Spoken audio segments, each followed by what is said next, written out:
साला, जैसे ही मैं वापस देश लौटता हूँ उसी दिन प्लेन अचानक ब्लास्ट हो जाता है, जिस पर मैं जल्दी से पैराशूट पहनने ही वाला होता हूँ कि एक कमजोर सी दिखने वाली औरत अचानक मेरी तरफ दौड़कर मेरा बैग झटके से खींच लेती है। ये क्या कर रही है तू?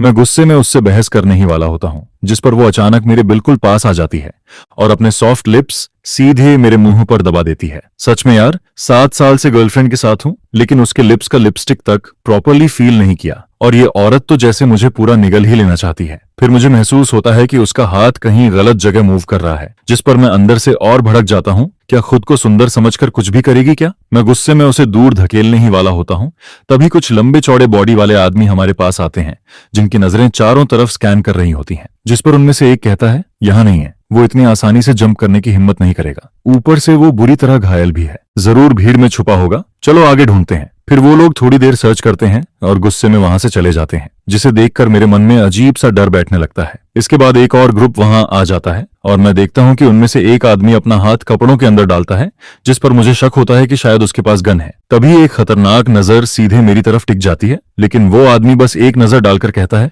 बस एक कपल है जो बिछड़ने वाला है, कोई खतरा नहीं है। जिस पर मैं थोड़ा राहत की सांस लेता हूं और उसी समय नोटिस करता हूं कि उस औरत का चेहरा पैराशूट से आधा छुपा हुआ है, जिससे उसकी आइडेंटिटी भी छुप जाती है। वो आदमी फिर कहता है, अगर इस बार हम फेल हुए तो ऊपर वाले हमें नहीं छोड़ेंगे, हमें और तेजी से ढूंढना होगा और ब्लैक ड्रैगन गैंग से पहले उसे पकड़ना होगा। ये सब सुनकर मुझे हंसी भी आती है। क्या अजीब लोग हैं इस प्लेन में, हर कोई किसी को ढूंढ रहा है और ये औरत अभी भी मुझे यूज कर रही है। मैं फिर उसे हटाने के लिए हाथ बढ़ाता हूं, लेकिन वो मेरा रिस्ट पकड़ लेती है और मेरा हाथ अपनी वेस्ट पर रख देती है। मैं चिढ़कर कहता हूं, तुम हो कौन? थोड़ा दूर रहो मुझसे। तभी वो धीमे से कहती है, प्लेन क्रैश होने वाला है, सुनाई नहीं दे रहा क्या? इतने में वो लीडर आदमी अचानक रुक जाता है और मेरी तरफ देखने लगता है, जिस पर उसका साथी कहता है, बॉस जल्दी चलना होगा, हमारे पास ज्यादा टाइम नहीं है, आप क्या देख रहे हैं? वो भी उसकी नजर फॉलो करता है, जिस पर मुझे एहसास होता है कि वो मुझे नहीं बल्कि उस औरत को देख रहे थे जो अब वहां से हट चुकी है। ये देखकर उनका ध्यान पूरी तरह उसकी तरफ चला जाता है और वो बॉस तुरंत अपनी पिस्टल निकालकर गोली चला देता है, जिस पर वो औरत तुरंत एक ब्लैंकेट उसकी तरफ फेंकती है और मुझे पकड़कर नीचे जंप कर जाती है। सब कुछ इतनी तेजी से होता है कि हवा में ही हमारा पैराशूट खुल जाता है और हम दोनों आसमान में तैरते हुए प्लेन से दूर होते जाते हैं। तभी पीछे से गोलियों की आवाज गूंजती है और वो लोग चिल्लाते हैं, वही है, भाग रहा है, जल्दी फायर करो। हमारा पैराशूट दूर जाता देख वो बॉस गुस्से में चिल्लाता है, जल्दी पीछा करो, और फिर वो सब भी पैराशूट पहनकर नीचे कूद जाते हैं। मैं अंदर से घबरा जाता हूँ। मैंने कभी नहीं सोचा था कि मैं ऐसे किसी पागल सिचुएशन में फंस जाऊंगा। ये औरत आखिर है कौन और इतने गैंग्स इसे क्यों मारना चाहते हैं? मैं उससे पूछने ही वाला होता हूँ, तभी देखता हूँ कि उसकी आंखें बंद हो चुकी हैं और उसका हाथ जो मेरी वेस्ट पकड़ रहा था ढीला पड़ जाता है। उसका पूरा बॉडी अचानक लिम्प हो जाता है। मैं घबरा जाता हूँ। अरे सो मत। मैं डर के मारे उसे और कसकर पकड़ लेता हूँ। क्या ये शॉक से बेहोश हो गई है? तभी मुझे महसूस होता है कि पैराशूट फट चुका है और वो औरत भी पूरी तरह अनकॉन्शियस हो चुकी है। मैं मन ही मन भगवान से प्रार्थना करता हूँ, क्या सच में आज यहीं मरने वाला हूँ? नीचे सिर्फ एंडलेस समुद्र दिखाई देता है और मैं बस यही उम्मीद करता हूँ कि ये पैराशूट थोड़ी देर और टिक जाए। मैं मरना नहीं चाहता, ऐसे बेवकूफी भरे तरीके से एंड नहीं होना चाहता, लेकिन पैराशूट तेजी से नीचे गिरता जाता है। 20 साल की जिंदगी में मैंने खुद को इतना अनलकी कभी महसूस नहीं किया। आज तो हर मुसीबत मेरे ऊपर टूट रही है, सोचने का भी टाइम नहीं मिलता। तभी एक जोरदार आवाज के साथ हम दोनों सीधे समुद्र में गिर जाते हैं। पानी चारों तरफ उछलता है और मैं संभल नहीं पाता। कई घूंट पानी निगल लेता हूँ। मेरा पूरा शरीर ठंडा पड़ जाता है और सांस लेना मुश्किल हो जाता है, लेकिन शुक्र है मुझे तैरना आता है, वरना आज यहीं खत्म हो जाता। मैं कुछ देर तक पानी में स्ट्रगल करता हूँ और बड़ी मुश्किल से खुद को काम करता हूँ। तभी देखता हूँ कि समुद्र की सतह पर लाल रंग फैल रहा है, जैसे किसी ने पानी में रंग घोल दिया हो। लेयर्स में फैलता हुआ खून जो काफी डरावना लग रहा है। मैं इधर उधर देखता हूँ, लेकिन उस औरत का कहीं पता नहीं चलता। तभी मुझे याद आता है कि वो घायल थी। क्या ये सारा खून उसी का है? मैं समझ जाता हूँ कि मामला सिंपल नहीं है और वो लोग कभी भी यहाँ पहुंच सकते हैं। अगर मैं इसमें फंस गया तो बड़ी मुसीबत हो जाएगी, लेकिन अगर उसे नहीं बचाया तो वो जरूर मर जाएगी। दोनों थॉट्स मेरे दिमाग में लड़ते रहते हैं और आखिर में मैं आंखें बंद करके पानी में डाइव कर जाता हूँ। मैं जल्दी से उसे ढूंढ लेता हूँ और पूरी ताकत लगाकर उसे ऊपर खींचता हूँ और फिर किनारे तक लेकर आता हूँ। मुझे नहीं पता ये जगह कौन सी है, लेकिन घरों के बाहर लटके फिशिंग नेट्स देखकर लगता है ये कोई फिशिंग विलेज है। मेरी नजर एक घर पर टिकती है जो सबसे पास होता है और मैं तुरंत मदद लेने का फैसला करता हूँ। मैं उस औरत को जमीन पर रखता हूँ और कहता हूँ,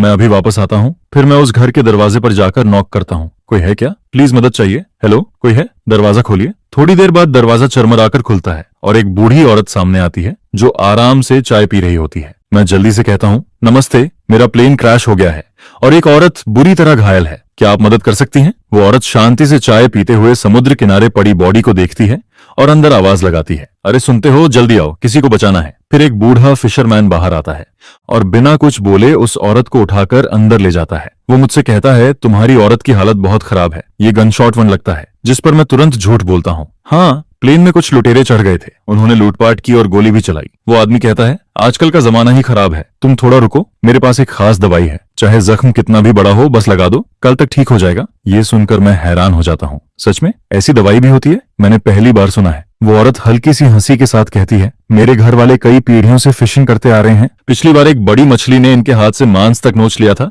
लेकिन दवाई लगाने के बाद अब बिल्कुल ठीक हो गया है। जिसे सुनकर मैं थोड़ा हैरान होता हूँ। सच में ये सुनकर मुझे थोड़ा अजीब सा फील होता है। तभी बूढ़ी औरत एक पानी का बर्तन लेकर आती है और कहती है, पहले तुम इसके घाव साफ कर लो, फिर बाद में दवाई लगानी है। जिस पर मैं नीचे उस औरत की तरफ देखता हूँ और वो दोनों हाथों से मेरी वेस्ट पकड़कर मेरे सीने पर सिर रखकर ऐसे रगड़ रही होती है जैसे कोई स्ट्रांग सहारा पकड़कर चैन से सो रही हो। ये क्या चल रहा है? अभी भी मौका देखकर मुझे यूज कर रही है। ये तो बेहोश थी ना, फिर भी ऐसे हरकत कर रही है। जिस पर मेरे मन में उसके लिए और भी बुरा इंप्रेशन बनता जाता है। तभी बूढ़ी औरत मुस्कुराते हुए कहती है, लगता है ये लड़की तुम्हें बहुत पसंद करती है, घायल होने के बाद भी तुम्हें छोड़ नहीं रही। आजकल के यंगस्टर्स भी ना, हमारे टाइम में तो हाथ पकड़ने में भी शर्माती थी। जिस पर मैं बस एक पॉलिश स्माइल देता हूँ, लेकिन अंदर से इस बेशर्म औरत के लिए इरिटेशन से भर चुका होता हूँ। इतनी चोट लगी है फिर भी सीधा लेट नहीं सकती। इसके बाद बूढ़ी औरत जाने लगती है।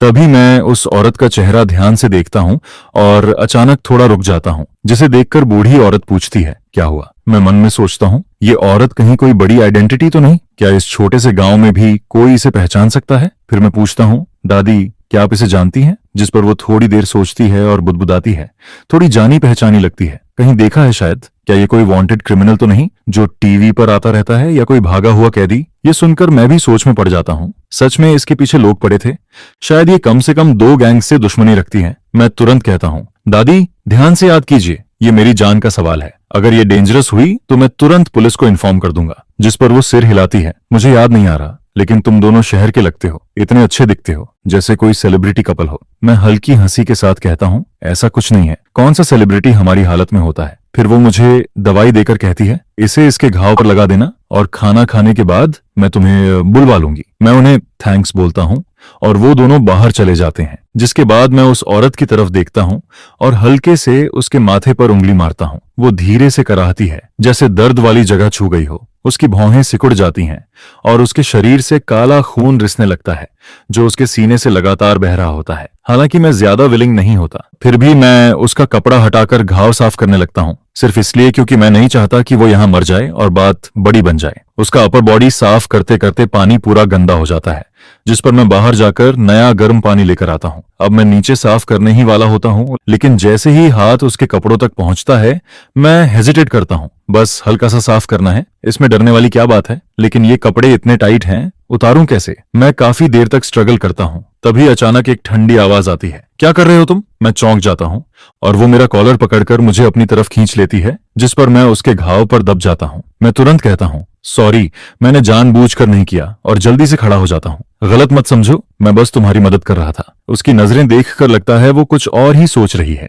जिस पर मैं जल्दी से एक्सप्लेन करता हूँ, तुम्हारे कपड़े खुल नहीं रहे थे। उसकी आंखों में एक अजीब सी स्माइल आती है और वो कहती है, क्या देखना चाहते थे? उसकी ये बात सुनकर मेरे रोंगटे खड़े हो जाते हैं और मैं तुरंत कहता हूँ, ऐसा कुछ नहीं है, मेरी गर्लफ्रेंड है, मैं कोई गलत इरादा नहीं रखता। जिस पर वो हंसते हुए कहती है, कपड़े खोलना भी नहीं आता, फिर भी गर्लफ्रेंड है? मैं शर्म और गुस्से में कहता हूँ, हर रिलेशनशिप में ये सब जरूरी नहीं होता, हम दोनों काफी प्योर हैं। वो हल्का सा मुस्कुराती है और कहती है, तभी तो प्लेन में तुम्हारा किस इतना बेकार था, साफ दिख रहा था कि तुम्हारा फर्स्ट किस है। ये सुनते ही मैं और चिढ़ जाता हूँ। इतने सालों से मैं अपना पहला किस अपनी गर्लफ्रेंड के लिए बचाकर रखता हूँ और इस औरत ने उसे ऐसे ही छीन लिया। मैं गुस्से में कहता हूँ, मुझे तुम्हारी ओपिनियन नहीं चाहिए। वो हल्के से मुस्कुराती है और कहती है, मदद नहीं करोगे? अभी तो देखना चाहते थे, अब मुंह क्यों फेर लिया? फिर वो खुद को बहुत खास बताने लगती है, लेकिन मैं कहता हूँ, मेरी गर्लफ्रेंड तुमसे बेहतर है। ये सुनकर वो थोड़ी सरप्राइज्ड होती है, फिर हल्का सा मुस्कुराती है और धीरे धीरे मेरे करीब आती है, मेरे स्लीव को पकड़ती है जैसे कुछ बोलने वाली हो।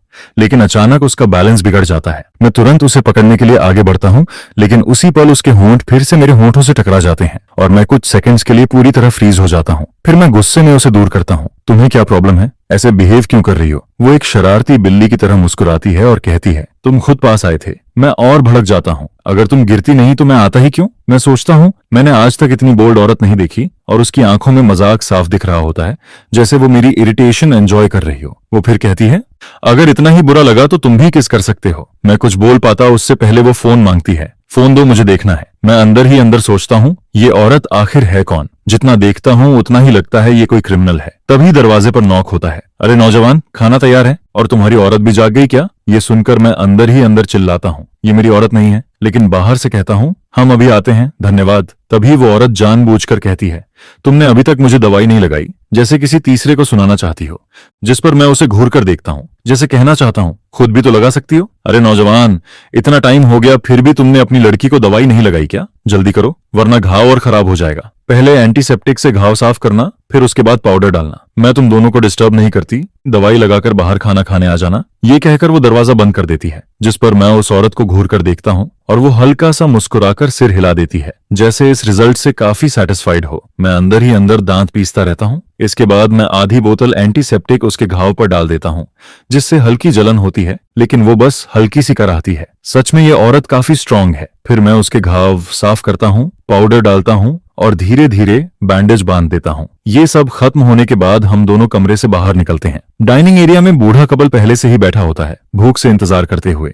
जैसे ही वो हमें देखते हैं, बूढ़ी औरत मुस्कुराकर कहती है, बेटी अब ठीक हो ना? आओ बैठो, खाना तैयार है। बूढ़ा आदमी भी हंसकर कहता है, कुछ खास नहीं है, बस सिंपल खाना है। उम्मीद है तुम लोग बुरा नहीं मानोगे। जिस पर मैं उनकी तरफ से थैंक्स बोलता हूँ, क्योंकि मुझे पता है ये औरत तो कुछ बोलेगी नहीं। मैं बैठ जाता हूँ, लेकिन वो औरत अभी भी खड़ी होकर पूरे घर को ऑब्जर्व कर रही होती है और अचानक पूछती है, ये जगह कौन सी है? उसकी आवाज में एक अलग ही दबाव होता है, जिसे सुनकर बूढ़ी औरत जल्दी से जवाब देती है, ये एक फिशिंग विलेज है साउथ सिटी के बॉर्डर पर। जिस पर वो कहती है, साउथ सिटी? सुना है ईस्ट सिटी से करीब 10 घंटे दूर है। फिर वो तुरंत कहती है, मेरा फोन दो। बूढ़ी औरत जवाब देती है, यहाँ मोबाइल नहीं चलता, टाउन में एक लैंडलाइन है। कल मेरे पति तुम्हें वहां ले जाएंगे, करीब 2 घंटे लगेंगे। वो आगे बताती है कि यहाँ कोई कम्युनिकेशन सिस्टम नहीं है। 3 पीढ़ियों से वो लोग फिशिंग कर रहे हैं और बाहरी दुनिया से ज्यादा कॉन्टैक्ट वक्त नहीं रखते। मैं उसे इशारे से बैठने को कहता हूँ और वो भी बिना आर्ग्यू किए मेरे पास बैठ जाती है। टेबल पर सिंपल खाना रखा होता है, एक फिश और फिश सूप। बर्तन पुराने और टूटे फूटे होते हैं, लेकिन साफ होते हैं,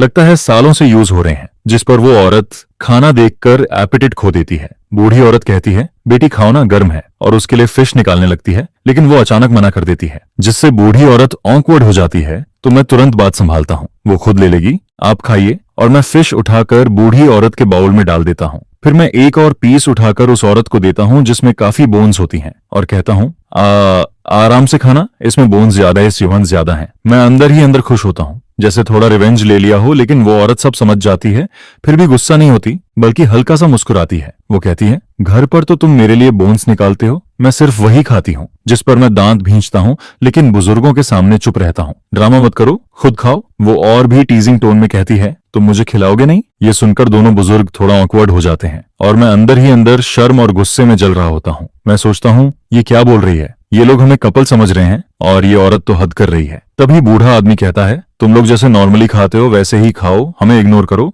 मैं कुछ एक्सप्लेन करने ही वाला होता हूँ, लेकिन वो जल्दी से बोल देती है, हम तो यूजुअली एक दूसरे को खिलाते हैं। ये सुनकर बूढ़ा आदमी शौक में खांसते हुए खाना उगल देता है और बूढ़ी औरत उसे संभालती है। इस मौके का फायदा उठाकर मैं धीरे से कहता हूँ, बस करो अब। लेकिन वो कैजुअली बिहेव करती रहती है, जैसे कह रही हो, या तो तुम मुझे खिलाओ या मैं तुम्हें खिलाऊंगी। आखिर मैं उसका बाउल उठाता हूँ, फिश का टुकड़ा बोन्स के साथ उसके मुंह में डालता हूँ और कहता हूँ, इसे बोन्स पसंद है, आप लोग चिंता मत करो। मैं गुस्से में उसे और खिलाता हूँ, लेकिन वो फिर भी मुस्कुराती रहती है, जैसे कुछ हुआ ही नहीं। बाहर से हम दोनों एक क्लोज कपल जैसे लग रहे होते हैं। मैं सोचता हूँ इस बार मैंने जीत लिया, लेकिन तभी वो अचानक पास आ जाती है और अपने मुंह से फिश मेरे मुंह में डाल देती है। मैं शौक में फ्रीज हो जाता हूँ और वो मुझे मजबूर कर देती है कि मैं सब निगल लूं। मैं घिन महसूस करता हूँ, लेकिन वो मेरे लिप्स टाइटली पकड़ लेती है और मुझे निगलने पर मजबूर कर देती है। दोनों बुजुर्ग ये देखकर दंग रह जाते हैं, जैसे उन्होंने ऐसा कुछ पहले कभी नहीं देखा। मैं मुश्किल से निगलता हूं और सोचता हूं कि बोन्स गले में अटक जाएंगी,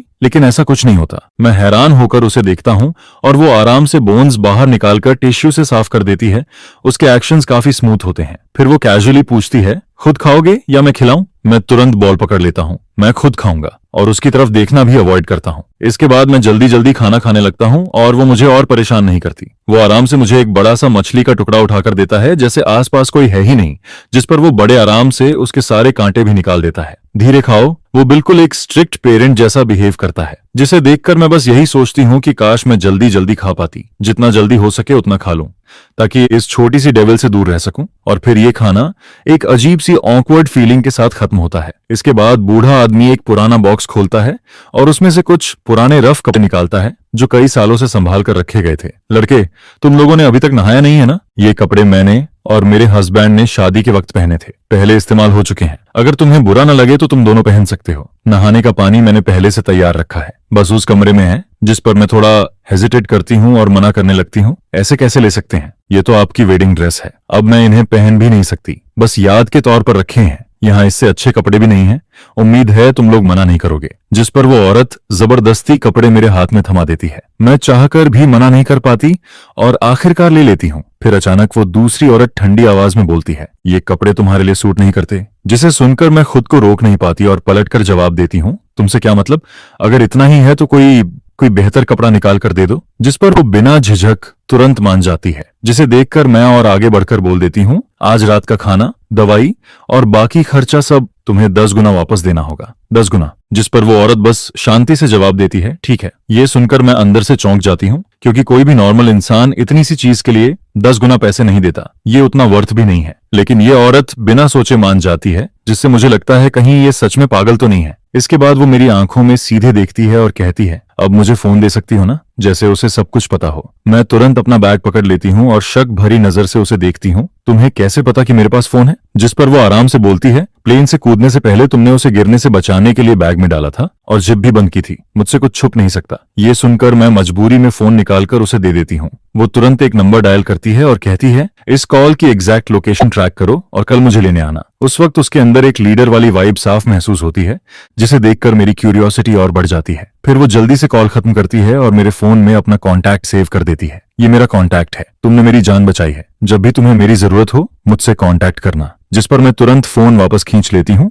और मन में सोचती हूँ, ये खुद ही अटैक हो रही है। इसके पास जाने से कहीं मैं और मुसीबत में ना पड़ जाऊं। मैं साफ कह देती हूँ, चिंता मत करो, मैं तुम्हें ढूंढने नहीं आऊंगी। इसके बाद मैं उससे बात बढ़ाना नहीं चाहती और नहाने जाने लगती हूँ। तभी वो लड़का बोलता है, इस फेवर के बदले तुम मुझसे कुछ भी मांग सकती हो, कुछ भी, मैं सब मानूंगा। जिस पर मैं रुकती हूँ और पीछे मुड़कर पूछती हूँ, पक्का? वो कॉन्फिडेंटली बोलता है, हाँ। जिस पर मैं थोड़ा सार्कास्टिक होकर बोलती हूँ, अगर मैं एक लग्जरी कार और विला मांगूं तो? वो तुरंत मुस्कुराकर कहता है, कार और विला तो दे ही दूंगा, साथ में खुद को भी बोनस में दे दूं तो? ये सुनकर मैं इरिटेट हो जाती हूँ और उससे बहस करना टाइम वेस्ट लगता है। मैं सीधे कहती हूँ, हटो, मुझे नहाने जाना है। उसी दौरान बाहर बूढ़ा आदमी अचानक कुछ याद करता है और कहता है, वो लड़की, क्या वो टीवी में आने वाली वही नहीं है? वो बिलियनर कंपनी की चेयरमैन फू चिंगहुआन। जिस पर बूढ़ी औरत बोलती है, तुम ज्यादा टीवी देखते हो, कोई चेयरमैन यहाँ क्यों आएगा? लेकिन बूढ़ा आदमी जवाब देता है, वो प्लेन से आई है, जरूर कोई खास होगी, टीवी में भी तो चेयरमैन लोग प्लेन से घूमते हैं। फिर वो हंसने लगता है और कहता है, आजकल प्लेन में बहुत लोग ट्रैवल करते हैं, हम ही हैं जो बाहर नहीं निकले इतने सालों से। उनकी बातें खिड़की के बाहर तक सुनाई देती हैं। उधर नहाते वक्त मैं उस नाम को याद करती हूँ, फू चिंगहुआ। ये नाम कहीं सुना हुआ लगता है। मैं शैम्पू लेने के लिए हाथ बढ़ाती हूँ, तभी मेरी उंगलियां किसी हिलती हुई चीज को छूती हैं, जिस पर मेरा दिल जोर से धड़कने लगता है और मैं ऊपर देखती हूँ। अचानक मैं जोर से चीख पड़ती हूँ, जिसे सुनकर फू चिंगहुआन तुरंत अंदर आता है और बिना रुके बाथरूम का दरवाजा खोलकर अंदर घुस जाता है। मैं कोने में खड़ी हूँ, कपड़े अस्त व्यस्त हैं और हालत काफी खराब लग रही है। वो तुरंत आगे बढ़कर मेरे कंधे पर कपड़ा डालता है और काम आवाज में पूछता है, क्या हुआ? उसकी आंखें बिल्कुल स्टेडी हैं, जैसे कुछ हुआ ही ना हो, लेकिन मेरा शरीर पूरी तरह टेंस हो जाता है। मैं उसके कंधे को कसकर पकड़ लेती हूँ, नसें उभर आती हैं और डर से कांपती आवाज में बोलती हूँ, सांप। वो थोड़ा रुकता है, फिर हल्का सा मुस्कुराता है, तुम सांप से डरती हो? जल्दी यहां से निकलो। मैं ऑलमोस्ट आदेश देने वाले टोन में बोलती हूँ, इसे हटाओ, क्योंकि अभी अभी मैंने उसे छुआ था, जिससे मेरा पूरा शरीर सुन्न पड़ जाता है। बचपन से सांप मेरा सबसे बड़ा डर रहा है। तभी अचानक वो सांप दीवार से उड़कर खिड़की पर जा बैठता है, जिस पर मैं और डर जाती हूँ, चेहरा पूरी तरह सफेद पड़ जाता है और इंस्टिंक्टिवली पीछे हटने लगती हूँ। घबराहट में मैं उसका कंधा और जोर से पकड़ लेती हूँ, जिस पर वो हल्की सी दर्द भरी आवाज निकालता है। उसकी चेस्ट का घाव फिर से दब जाता है। वो धीरे से कहता है, हिलो मत, जितना डरोगी ये उतना पास आएगा। ये सुनकर मैं फ्रीज हो जाती हूँ, माथे पर पसीना आ जाता है और नर्वस होकर पूछती हूँ, ये जाएगा ना? वो कमरे को देखता है, थोड़ा परेशान होता है। तभी बाहर से बूढ़ा आदमी पूछता है, सब ठीक है ना? जिस पर वो दरवाजे के सामने खड़ा होकर कहता है, सब ठीक है, बस थोड़ा डर गई है। फिर वो मेरा हाथ पकड़कर मुझे बाहर ले आता है। हम वापस कमरे में आते हैं और वो मुझे बेड के पास बैठा देता है। वो हल्के से मुस्कुराकर कहता है, इतना डर लगता है क्या? लेकिन मैं ना खड़ी हो पा रही हूँ ना ठीक से बैठ पा रही हूँ। शरीर अभी भी कांप रहा है, दिमाग में बस वही सांप घूम रहा है। मेरे दोनों हाथ साइड में टिके हुए हैं, पीठ पूरी तरह स्टिफ है और मैं खुद को जबरदस्ती काम करने की कोशिश करती हूँ। मेरी इस तरह की टेंस हालत देखकर उसकी आंखें हल्का सा हिलती हैं, जिस पर वो अचानक फील करता है कि एक आदमी जो साफ साफ डर रहा है फिर भी खुद को संभाल रहा है और वीक नहीं दिखना चाहता, वो उसे अजीब तरह से अट्रैक्ट करने लगता है। वो कहता है, आज रात तुम बेड पर सो जाओ। जिस पर मैं सोचती हूँ कि अगर मैं अभी यहां से नहीं गई तो पता नहीं क्या कर बैठूंगी। मैं जाने लगती हूँ, तभी वो मुझे रोक कर कहता है, रुको। मैं डर के मारे दीवार पर रेंग रहे उस कीड़े को घूरती रहती हूँ, जिसकी स्लो मूवमेंट देखकर भी मेरी नजर हटती ही नहीं है। ये घर सच में अजीब है, हर जगह कुछ ना कुछ रेंगता रहता है, कहीं इंसेक्ट तो कहीं उड़ने वाले छोटे छोटे बग्स। जिस पर वो हंसकर कहता है, क्या तुम इंसेक्ट से भी डरती हो? तुम सच में आदमी हो भी या नहीं? मैं सिर हिलाकर कहती हूँ, बचपन में मुझे किसी चीज से डर नहीं लगता था, लेकिन एक बार फ्लाइंग कॉकरोचेस ने मुझ पर अटैक किया था, उसके बाद से मैं हर तरह के इंसेक्ट से डरने लग गई हूँ। फिर वो कहता है, पहले कपड़े पहन लो। जिस पर मैं नीचे देखती हूँ और रियलाइज करती हूँ कि मेरे शरीर पर सिर्फ एक टॉवेल है। ये देखकर मैं और ऑकवर्ड फील करती हूँ और जल्दी जल्दी कपड़े पहन लेती हूँ। फिर वो कैजुअली बोलता है, अब तो तुम्हारा जी करता होगा कि खुद को खत्म कर लो, है ना? लेकिन वो मुझे मजाक नहीं उड़ा रहा होता और फिर आराम से आकर मेरे पास लेट जाता है। जिस पर मैं हैरान होकर पूछती हूँ, क्या तुम आज रात यहीं सोने वाले हो? वो सीधा जवाब देता है, और क्या? मैं हेजिटेंट होकर कहती हूँ, हम दोनों स्ट्रेंजर्स हैं, एक कमरे में साथ सोना, अगर किसी को पता चला तो तुम्हारी रेपुटेशन। जिस पर वो बीच में ही रोक देता है, टेंशन मत लो, मुझे तुम्हें कोई इंटरेस्ट नहीं है और वैसे भी मैं इंजर्ड हूँ, कुछ कर भी नहीं सकता। मैं सोच में पड़ जाती हूँ, बात तो सही है, लेकिन फिर भी मेरा गार्ड पूरी तरह डाउन नहीं होता। मेरे डाउटफुल एक्सप्रेशन को देखकर वो कहता है, अगर कॉकरोच आया तो मैं हेल्प कर दूंगा, मैं तुम्हारी तरह डरपोक नहीं हूँ। ये सुनकर मैं थोड़ा शांत होती हूँ, पूरा दिन थकी हुई भी हूँ। जिस पर धीरे धीरे मेरी सावधानी कम होती है और मैं लेट जाती हूँ। अगली सुबह तेज हवा खिड़की से टकराती है, टेप लगी खिड़की जोर जोर से हिलती है। या तो हवा बहुत तेज है या ये पुराना घर बहुत कमजोर हो चुका है। तभी छत की टाइल्स उड़कर नीचे गिरने लगती हैं, जिस पर जैसे जैसे एक लग्जरी प्लेन पास आता है, टाइल्स और तेजी से गिरने लगती हैं और देखते ही देखते छत पूरी तरह उखड़ जाती है। घर का सारा सामान हवा में उड़ने लगता है, खिड़कियां भी टिक नहीं पाती। पूरा सीन काफी डरावना बन जाता है। बाहर बूढ़ा आदमी ये देखकर घबरा जाता है और तुरंत भागकर एक कोने में छिप जाता है। वो प्लेन बार बार उतरने की कोशिश करता है, लेकिन जगह कम होने की वजह से नहीं उतर पाता। फिर कुछ चक्कर लगाने के बाद दूर जाकर लैंड करता है, जिस पर आसपास के फिशरमैन और विलेजर्स तमाशा देखने के लिए इकट्ठा हो जाते हैं। ये छोटा सा गांव जो दुनिया से कटा हुआ था, आज पहली बार इतना हलचल देख रहा है। मैं इस शोर से जागती हूँ और रियलाइज करती हूँ कि मैं फू चिंगहुआन को पकड़कर सो रही थी, जिस पर मैं तुरंत उठकर बैठ जाती हूँ। लेकिन शुक्र है कि हम दोनों ठीक से कपड़ों में हैं। मैं उसकी तरफ देखती हूँ, वो मुझे घूर रहा है, चेहरे पर साफ डिस्गस्ट है। वो कहता है, रात भर तुम मुझे पिलो की तरह हक करते रहे, मुझे सोने भी नहीं दिया। ये सुनकर मैं शॉक हो जाती हूँ और रात का सपना याद आता है, जिसमें मैं कुछ सॉफ्ट और वार्म चीज को पकड़े हुए था और वो असल में यही औरत निकलती है। मैं पूछती हूँ, तो तुमने मुझे जगाया क्यों नहीं? वो जवाब देता है, अगर तुम्हें जगाता और तुम वायलेंट हो जाते तो तब तो सिर्फ हक करना ही नहीं होता। उसकी बात सुनकर मैं इरिटेट हो जाती हूँ। ये औरत सच में अजीब तरीके से बात करती है। तभी मुझे बाहर का शोर याद आता है। वो कहती है, मेरे लोग हमें लेने आ गए हैं। फिर वो उठकर कहती है, चलो अभी चलते हैं। मैं बोलती हूँ, लेकिन मैंने अभी तक ब्रश भी नहीं किया। जिस पर वो मना कर देती है और कहती है, मैं तुम्हें कहीं और ले जाऊंगी या तुम उस कॉकरोच वाले कमरे में जाना चाहते हो? कॉकरोच का नाम सुनते ही मैं तुरंत मना कर देता हूँ। मेरे पास कोई और ऑप्शन नहीं होता, इसलिए मैं उसके साथ बाहर निकलता हूँ। बाहर काफी लोग इकट्ठा हैं और थोड़ी दूरी पर एक प्राइवेट जेट खड़ा है जो बेहद लग्जूरियस दिख रहा है। उस पर एक स्पेशल लोगो बना है जो उसे और भी हाई क्लास बनाता है। मैं बचपन से लग्जरी में पला हूँ, हर तरह के प्लेन में बैठ चुका हूँ, लेकिन ये प्लेन ये तो उन सबसे भी कई गुना ज्यादा एक्सपेंसिव है, जिसकी कीमत अरबों में है। कहा जाता है कि इसके अंदर living area, work space, entertainment zone, rest area, bedroom सब कुछ मौजूद है। तभी एक वुमन प्लेन से उतरती है। उसका ऑरा देखकर लगता है जैसे कोई रिच हेयरेस हो, जिस पर वो मेरी तरफ बढ़ती है। होंठों पर हल्की सी स्माइल है। मैं मन में सोचता हूँ, क्या ये मेरी फैन है या मुझे पसंद करती है? इतनी दूर इस छोटे गांव में ये मुझे कैसे ढूंढ सकती है? अगर फैन नहीं है तो मुझे ऐसे क्यों देख रही है? मैं कंफ्यूज होकर सोचता हूँ, अगर ये प्रपोज कर दे तो मैं क्या जवाब दूंगा? मेरे पास ऑलरेडी गर्लफ्रेंड है। लेकिन तभी वो मेरे पास से गुजरकर सीधे फू चिंगहुआन के सामने पहुंच जाती है और झुककर कहती है, मिस, आखिरकार मैंने आपको ढूंढ लिया। मुझसे गलती हो गई। मुझे उम्मीद नहीं थी कि वो लोग प्लेन में ही अटैक कर देंगे। ये सुनकर मैं शॉक हो जाता हूँ। ये लड़की आखिर है कौन? फू चिंगहुआन शांत होकर पूछती है। सब पता चला? वो जवाब देती है, ब्लैक ड्रैगन गैंग और एक्सट्रीम ऑर्गेनाइजेशन के अलावा भी कुछ अननोन लोग थे। उन्होंने प्लेन के विंग्स को ब्लास्ट कर दिया था। फू चिंगहुआ पूछती है, टारगेट कौन था? जिस पर वो थोड़ी देर रुककर कहती है, टारगेट एक आदमी था, लेकिन अभी तक कंफर्म नहीं हो पाया। वो मुझे एक नजर देखती है, जैसे सोच रही हो कि मैं कौन हूँ जो उसकी मिस के इतना करीब खड़ा हूँ, क्योंकि उसकी मिस नॉर्मली किसी आदमी के करीब नहीं आती। फू चिंगहुआ कुछ सोचने लगती है, फिर कहती है, इस घर को रिपेयर करवाओ। लैंडिंग के वक्त हमने इनकी छत तोड़ दी। जिस पर वो वुमन सिर झुकाकर हाँ कर देती है। वो आदमी तुरंत बोलता है, सबो नर्डिनेट अपनी गलती मानता है। जिस पर चिंगहुआन पास खड़ी औरत से पूछती है, क्या तुम अपने हस्बैंड को जानती हो? ये सुनकर वो औरत शॉक में पड़ जाती है। उसके मुंह से एक शब्द भी नहीं निकलता है। दोनों की बातों से साफ लग रहा होता है कि ये औरत बिल्कुल भी सिंपल नहीं है। जिस पर पास खड़ी दूसरी वुमन भौहें सिकोड़कर बोलती है, हमारी मिस आपसे बात कर रही हैं। तब वो जल्दी से संभलती है और कहती है कि वो उन्हें एक नया फिशिंग यार्ड देकर कंपेंसेट करेगी। फुथान हुआन सब इंस्ट्रक्शंस देने के बाद मेरी तरफ देखती है, जिसे देखकर मैं सोच में पड़ जाता हूँ। मुझे लगा था वो कल रात की बात को मजाक समझेगी, लेकिन वो तो उसे सीरियसली ले रही है और मुझे समझ नहीं आता कि क्या जवाब दूं। फिर वो कामली बोलती है, रहने के लिए मैं इन्हें एक नया घर दिलवा दूंगी, और जो मेडिकल एक्सपेंस तुमने कहा था। जिस पर टीटी तुरंत एक चेक निकालती है 1 मिलियन युआन का और देने के लिए तैयार होती है। लेकिन तभी उसे कुछ याद आता है। वो पूछती है, मिस, यहाँ आसपास कोई बैंक है जहां ये चेक कैश हो सके? क्योंकि अगर ये कपल चेक ले भी लेते हैं तो इतने दूर इलाके में उसे कैश करना मुश्किल है, और अगर कैश हो भी जाए तो इतने पैसे लेकर जाना भी रिस्की है। जिस पर फो थान हुआन बिना सोचे कहती है, तो कैश दे दो। इसके बाद TUI OUTI प्लेन से एक सूटकेस भरकर कैश लाती है और उस औरत के सामने रखती है।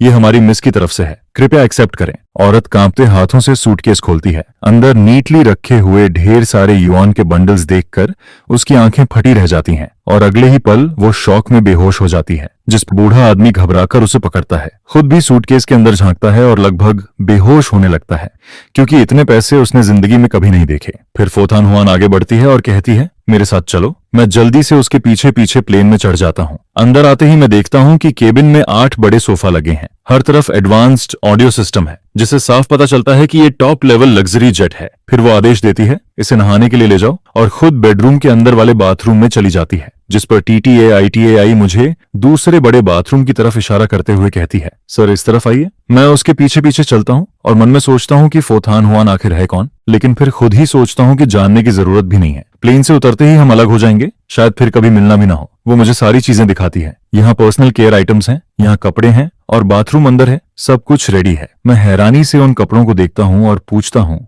ये सब मेरे लिए है? वो जवाब देती है, जी सर। जिस पर मैं हल्के सार्कास्टिक टोन में कहता हूँ, कपड़ों के साथ मेल अंडरवियर भी है। ये सोचकर ही अजीब लग रहा है। वो तुरंत समझ जाती है कि मैं क्या सोच रहा हूँ और जल्दी से एक्सप्लेन करती है, ऐसा नहीं है, मिस ने कल रात ही मैसेज में सब अरेंज करने को कहा था और ये सब आपकी साइज के हैं। ये सुनकर मेरे कान लाल हो जाते हैं। मैं सोचता हूँ, उसने कब मैसेज किया? मुझे तो कुछ पता ही नहीं चला। वो बताती है, रात 11 बजे। जिस पर मुझे याद आता है कि उस वक्त मैं सो चुका था, तो क्या उसने चुपके से मेरा फोन लेकर मैसेज किया? ये सोचकर मेरे अंदर गुस्सा और शर्म दोनों भर जाते हैं।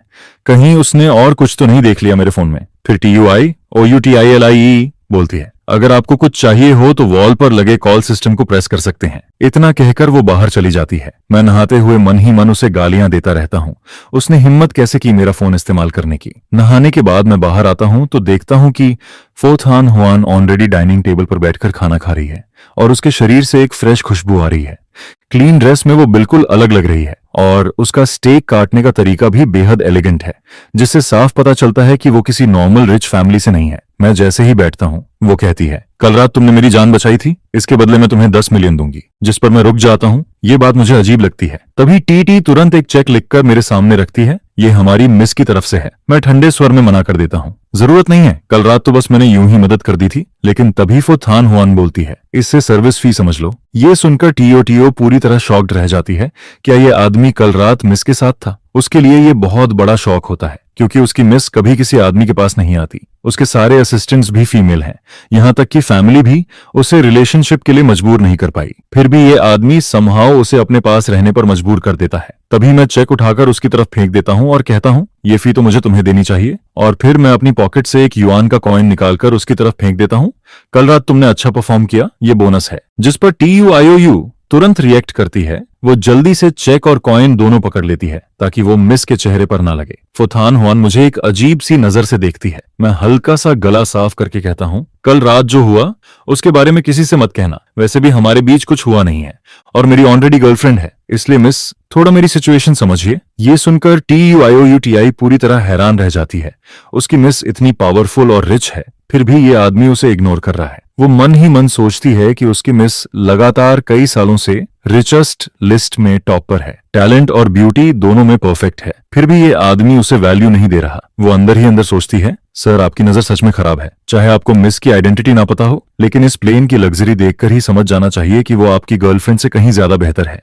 फिर भी आप उसे इंप्रेस करने के बजाय उसे इंसल्ट कर रहे हैं। फोथान हुआन की आवाज अचानक बदल जाती है, जिससे उसका मूड समझ पाना मुश्किल हो जाता है। लेकिन TUTU समझ जाती है कि उसकी मिस अब सीरियसली इंटरेस्टेड हो चुकी है, जिस पर वो मन ही मन सोचती है, अब ये सिचुएशन और भी इंटरेस्टिंग होने वाली है। लेकिन मिस, तुम भी टॉम से जेलस मत हो, जिस पर नॉर्मली तुम्हें जो भी चाहिए होता है वो तो हैंड टर्न करने जितना इजी मिल जाता है। फिर चाहे सामने वाले की गर्लफ्रेंड हो या फिर वो शादीशुदा ही क्यों ना हो, तुम फिर भी उसे छीन कर अपने पास ला सकती हो। यह सुनकर मैं ठंडी हंसी हंसता हूँ, जिस पर कहता हूँ, फोतीथुर, आप मुझे कुछ ज्यादा ही हाई समझ रही हैं।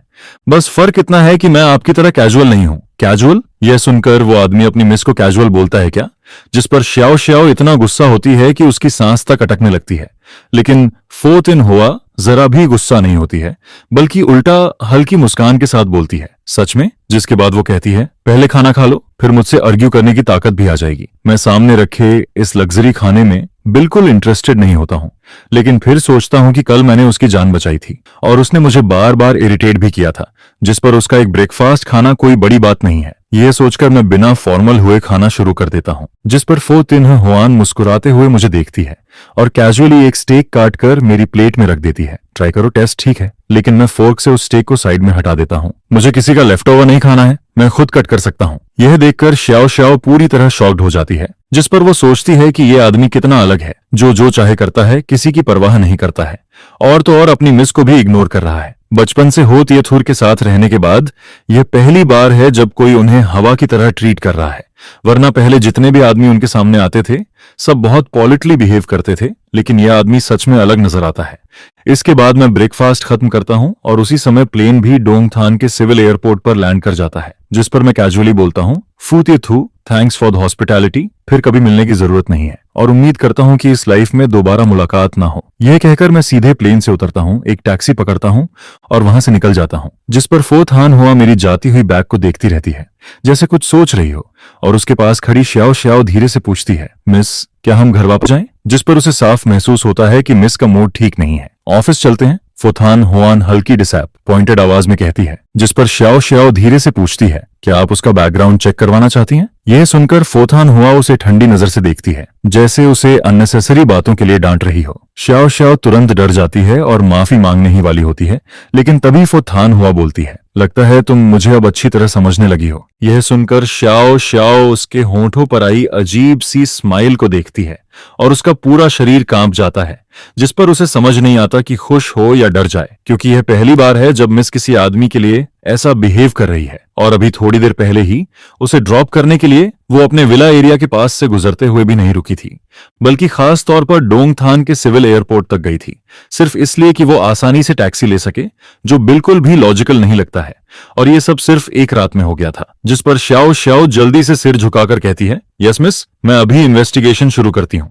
जिस पर फोथान हुआन खिड़की के बाहर इंटरेस्ट से देखती रहती है। आगे मैं टैक्सी में बैठकर एक एड्रेस बताता हूँ, थान नहम ग्रुप, थैंक यू ड्राइवर। यह सुनकर ड्राइवर थोड़ा सरप्राइज्ड होता है और पूछता है, आप लामजियांग नाम रोड वाले थान नहम ग्रुप की बात कर रहे हैं? जिस पर मैं पूछता हूँ कोई प्रॉब्लम है क्या। ड्राइवर कुछ बोलने ही वाला होता है लेकिन फिर रुक जाता है और सोचता है कि शायद यह आदमी काफी समय बाद यहाँ आया है, इसलिए उसे पता नहीं कि कंपनी का नाम बदल चुका है। इसके बाद ड्राइवर कुछ नहीं बोलता और सीधे गाड़ी टारगेट की तरफ ले जाता है। मैं खिड़की के बाहर की हवा को फील करता हूँ, जिस पर सोचता हूँ कि डोंगथान, आखिर मैं वापस आ ही गया हूँ।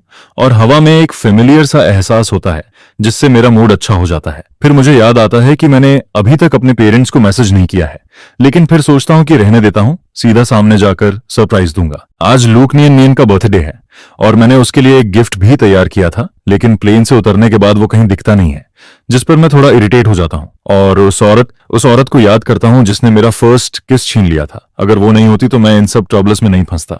इसके बाद मैं फोन निकालकर एक बेकरी को कॉल करता हूँ, क्या अभी रेडी केक मिल सकता है, जिस पर सामने से आवाज आती है, यंग मास्टर नीगेम, क्या आप हैं। यह सुनकर मैं ऑलमोस्ट फोन गिरा देता हूँ, क्योंकि इतने सालों से मेरे घर की सारी स्वीट्स इसी शॉप से जाती रही हैं, इसलिए उन्हें मेरे नंबर तक याद है। लेकिन वो शॉक्ड इसलिए हैं क्योंकि 3 साल बाद मेरा कॉल आया है। मैं कहता हूँ, हाँ मैं वापस आ गया हूँ, मुझे सबसे बड़ा केक चाहिए, क्या आज मिल सकता है। जिस पर वो पूछते हैं, क्या आप लूक थिएथोर के लिए ऑर्डर कर रहे हैं, क्योंकि हर साल इसी टाइम पर नीगेम फैमिली यहाँ से लूक नियन के लिए केक ऑर्डर करती है और वहां का हर एम्प्लॉय ये जानता है। फिर रिसेप्शनिस्ट थोड़ा हेजिटेट होकर कहती है, सेकंड यंग मास्टर ने ऑलरेडी केक भेज दिया है। ये सुनकर मैं थोड़ा सरप्राइज्ड होता हूँ और सोचता हूँ कि नीगम निगीबाज इतना कंसिडरेट निकलेगा, जो हमेशा मेरी फिक्र करता है और छोटी छोटी चीजें भी खुद हैंडल करता है। यह सोचकर मैं मुस्कुराता हूँ और कहता हूँ, तो फिर रहने दो, थैंक्स। आगे टैक्सी विंडो से बाहर देखते हुए मैं सीनरी नोटिस करता हूँ और जैसे जैसे अपने ग्रुप के पास पहुंचता हूँ, एनवायरनमेंट और भी बेहतर दिखने लगता है,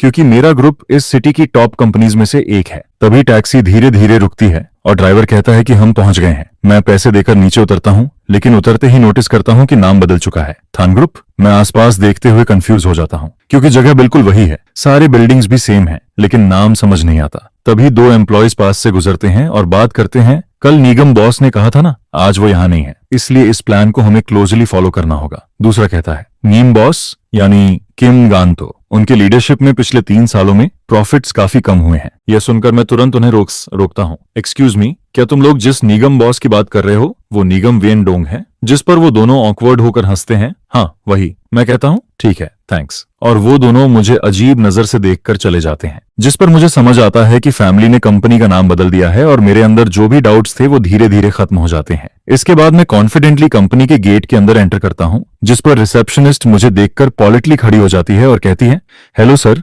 आप किससे मिलना चाहते हैं। मैं कहता हूँ, मेरा नाम एनगीम थन है, मैं नीम वेन डोंग का बेटा हूँ और इस कंपनी का करंट सीईओ हूँ। प्लीज इन्फॉर्म कर दो कि मैं वापस आ गया हूँ और ऊपर जाना चाहता हूँ। जैसे ही मैं अपनी बात खत्म करता हूँ, सामने वाली अचानक हंसने लगती है। अब उसके चेहरे से रिस्पेक्ट पूरी तरह गायब हो जाता है और उसकी जगह सीधा कंटेम्प्ट दिखने लगता है, जिस पर वो कहती है, सर क्या आप गलत जगह आ गए हैं। हमारे नीगेम ग्रुप का सीईओ सिर्फ एक ही है, वो है नीगेम वेन डोंग, और आप कह रहे हैं कि आप उनके बेटे हैं। उनके बेटे भी सिर्फ एक ही हैं, वो हैं नीम न्यटबक, जो अभी चेयरमैन है। झूठ बोलने से पहले थोड़ा रिसर्च कर लिया करो। यह सुनकर मैं पूरी तरह कंफ्यूज्ड रह जाता हूं, जिस पर सोचता हूं कि नीगेम नहात बाद चेयरमैन भी बन गया है क्या।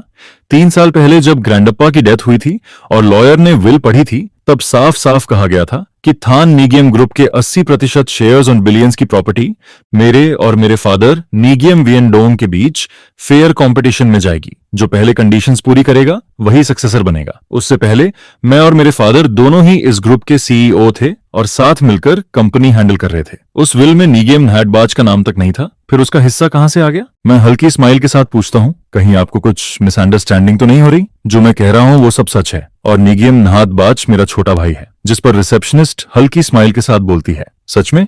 मैं यहाँ 3 साल से काम कर रही हूँ और मैंने कभी नहीं सुना कि चेयरमैन नीगेम का कोई बड़ा भाई भी है। मैं फिर भी कामली कहता हूँ, लेकिन मैं अभी भी कह रहा हूँ कि नीम विन डोंग मेरे पिता हैं। अगर मैं फ्रॉड होता तो उनका नाम कैसे जानता। जिस पर उसका एक्सप्रेशन बदलता है और वो अब फॉर्मल टोन छोड़ देती है। हमारे नीम बॉस का नाम बहुत लोग जानते हैं, लेकिन तुमने कहीं से जानकारी लेकर यह प्लान बनाया है क्योंकि तुम्हें पता था कि आज वो यहाँ नहीं है, इसीलिए तुम उनके बेटे बनकर अंदर घुसना चाहते हो। लेकिन मैं तुम्हें सलाह देती हूँ, फ्रॉड करना अच्छा प्रोफेशन नहीं है। उसका ये एटीट्यूड देखकर मुझे हंसी भी आती है और इरिटेशन भी, जिस पर मैं कहता हूँ, आप सच में गलत समझ रही हैं। मैं सच में उनका रियल सन हूँ। जिस पर वो तुरंत सार्कास्टिक होकर बोलती है, और मैं जैक मा की बेटी हूँ। तुम दिखने में तो ठीक लगते हो, कोई और काम नहीं मिला जो ये सब करने लगे? मुझे तो लग रहा है तुम सीईओ ऑफिस में घुसकर चोरी करना चाहते हो, और ये फेक ब्रांडेड क्लॉथ्स भी काफी कन्विंसिंग हैं। यह सुनकर मैं फिर कहता हूँ, मैं सच में झूठ नहीं बोल रहा। मैं और मेरे फादर दोनों इस ग्रुप के सीईओ हैं। जिस पर वो हंसते हुए बोलती है, कल भी एक आदमी आया था जो खुद को हमारे चेयरमैन लुक का बॉयफ्रेंड बता रहा था, और आज तुम खुद को उनका बेटा बता रहे हो। ये तो और भी मजेदार है। यह सुनकर मैं थोड़ा रुकता हूँ और पूछता हूँ, तुम लुक निम की बात कर रही हो? मैं सच में उसका बॉयफ्रेंड हूँ। यह सुनकर रिसेप्शनिस्ट आंखें घुमाती हैं जैसे बेहोश होने वाली हो। और मैं वांग सिकोन की गर्लफ्रेंड हूँ। तुम सच में बहुत स्टबर्न हो। अगर अभी नहीं गए तो मैं सिक्योरिटी बुला लूंगी। मुझे समझ आ जाता है कि इससे बहस करना बेकार है, जिस पर मैं कामली कहता हूँ, ठीक है, आप फोन कनेक्ट कर दीजिए, मैं खुद नीगेम बॉस से बात कर लूंगा, इससे सब क्लियर हो जाएगा। लेकिन वो गुस्से में बोलती है, अगर तुम ऐसे ही जिद करते रहे तो मैं सच में पुलिस बुला लूंगी। जल्दी निकलो यहाँ से, आज शुभ दिन है, बदकिस्मती मत फैलाओ। मैं पूछता हूँ, क्या खास दिन है आज? जिस पर वो कहती है, तुम्हें पता नहीं, आज हमारी फ्यूचर मैडम यानी चेयरमैन लुक का बर्थडे है, और सारे हाई लेवल लीडर्स अभी रूफटॉप गार्डन में उन्हें विश करने गए हैं। तुम यहाँ टाइम वेस्ट करने से अच्छा है वहां जाओ और असली यंग मास्टर को देखो। यह सुनकर मुझे समझ आता है कि इससे बात करना टाइम वेस्ट है, जिस पर मैं तुरंत एक टैक्सी लेता हूँ। और अंदर ही अंदर इरिटेट भी होता हूँ और हंस भी रहा होता हूँ कि ये रिसेप्शनिस्ट ओवर डेडिकेटेड है या बस लोगों को परेशान करती है। इसके बाद मैं फोन निकालकर अपने पेरेंट्स को कॉल करता हूँ, लेकिन कई बार ट्राई करने के बाद भी कोई कॉल नहीं उठाता। फिर मैं अपने भाई और लूक निम को कॉल करता हूँ, लेकिन चारों में से कोई भी फोन नहीं उठाता। जिस पर मैं ड्राइवर से पूछता हूँ, थान नहम ग्रुप का नाम बदलकर थाना थच ग्रुप कब हो गया? ड्राइवर कहता है, मुझे नहीं पता, मैं 2 साल से यहाँ हूँ और हमेशा से इसका नाम थान थच ग्रुप ही सुना है। मैं सिर हिलाता हूँ और कुछ नहीं पूछता। इसके बाद मैं डोंगथान के सबसे बड़े होटल पहुंचता हूँ और रूफटॉप गार्डन की तरफ जाता हूँ, लेकिन इनविटेशन न होने की वजह से 2 गार्ड्स मुझे रोक देते हैं। मैं जितना भी समझाने की कोशिश करता हूँ वो बिल्कुल नहीं मानते। चलो यहाँ से, ड्रामा मत करो। मैं कहता हूँ, मैं सच में निगेम वियेंडोंग का बेटा हूँ। जिस पर वो कहते हैं, अगर नहीं गए तो हम फोर्स यूज करेंगे। तभी पीछे से एक फैमिलियर वॉइस आती है, अरे ये तो गिथन है ना? मैं पीछे मुड़कर देखता हूँ तो सामने थच हाउ खड़ा होता है। 3 साल बाद भी वो पहले से ज्यादा स्मार्ट दिखता है। गार्ड्स उसे देखते ही रिस्पेक्टफुली ग्रीट करते हैं, लेकिन वो उन्हें इग्नोर करके सीधे मेरी तरफ देखता है। कब वापस आया? मेरी फ्लर्ट सिस्टर ने तो कुछ बताया ही नहीं। 2 दिन पहले वो ग्रैंडपा से बात करते हुए तुम्हारा एग्जाम्पल दे रही थी। मैं ऑकवर्ड होकर कहता हूँ, हाँ भाई प्लीज मजाक मत करो, बचपन से आप मुझे टीज करते आए हो। वो हंसते हुए कहता है, ये मजाक नहीं है, मेरी सिस्टर 3 साल से तुम्हारे पीछे है, तुमने उसका रिकॉर्ड तोड़ दिया है, तुम सबसे मुश्किल टारगेट हो। इसके बाद वो मेरे शोल्डर पर हाथ रखता है, जिस पर मैं कहता हूँ, हाँ भाई आप सही समय पर आए हो, ये लोग मेरी आइडेंटिटी पर बिलीव नहीं कर रहे, प्लीज कंफर्म कर दो। वो अपनी ठुड्डी छूते हुए कहता है, मुझे क्या मिलेगा? मैं तुरंत कहता हूँ, मैं आप पर एक फेवर ओवे करता हूँ, आगे कभी भी जरूरत हो मैं पूरा करूंगा। यह सुनकर वो गार्ड से कहता है, अब समझ गए ना, हट जाओ। गार्ड्स तुरंत रास्ता छोड़ देते हैं और मैं अंदर जाने लगता हूँ, लेकिन तभी थैक हाउ पीछे से बोलता है, लेकिन आज तुम गलत टाइम पर आए हो। मैं रुककर पूछता हूँ, क्या मतलब? वो हल्की स्माइल के साथ कहता है, आज एक इंटरेस्टिंग शो होने वाला है और मैं तो गॉसिप मिस नहीं करता, लेकिन अगर शो छोटा होता तो मैं आता ही नहीं। मैं उसकी बात समझ नहीं पाता। तभी अचानक हॉल की लाइट्स बंद हो जाती हैं और सिर्फ स्टेज पर स्पॉटलाइट पड़ती है, जिस पर निगेम वियेंडोंग स्टेज पर खड़ा हंस रहा होता है और कहता है,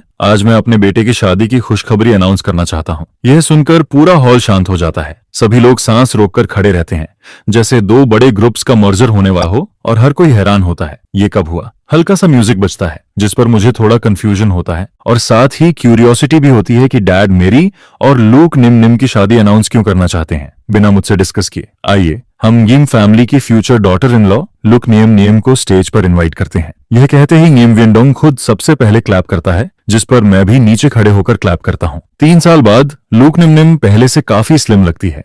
उसके चेहरे पर वही जेंटल स्माइल होती है जो उसे और भी क्लोज फील करवाती है, और मैं दूर से ही उसे देखकर खुश होने लगता हूँ। इसके बाद गिम वियेंडोंग फिर बोलता है, अब मेरे बेटे को स्टेज पर बुलाते हैं न्येन्यतबक। यह सुनते ही पूरा हॉल तालियों से गूंज उठता है, जिस पर निगेम नहात बाच मुस्कुराते हुए स्टेज पर आता है। 3 साल में वो पहले से ज्यादा मैच्योर दिखता है, लेकिन जो चीज मुझे शॉक करती है वो यह कि लूक नियम उसका हाथ कसकर पकड़े रहती है। दोनों एक दूसरे को ऐसे देखते हैं जैसे वो डीपली इन लव कपल हों, जिस पर मेरे ऊपर जैसे बिजली गिरती है और मैं अपने आप को संभाल नहीं पाता। एक कदम पीछे लड़खड़ा जाता हूँ। ये सब देखकर मुझे यकीन ही नहीं होता कि मेरी गर्लफ्रेंड और मेरा खुद का भाई अब अपनी एंगेजमेंट अनाउंस करने वाले हैं। तभी थच हाउ मुझे संभालता है और हल्के मजाक में कहता है, अभी से ये हाल है, असली शो तो अभी बाकी है। तभी गिम वियेंडोंग की हंसी गूंजती है और वो अनाउंस करता है, इस शुभ दिन पर मैं अनाउंस करता हूं कि नीम फैमिली और लुक फैमिली अब रिश्ते में जुड़ रहे हैं। मेरा बेटा नीम न्यटबक लुक फैमिली की हैरिस लुक नियम से शादी करेगा। उनकी शादी अगले महीने की 28 तारीख को होगी।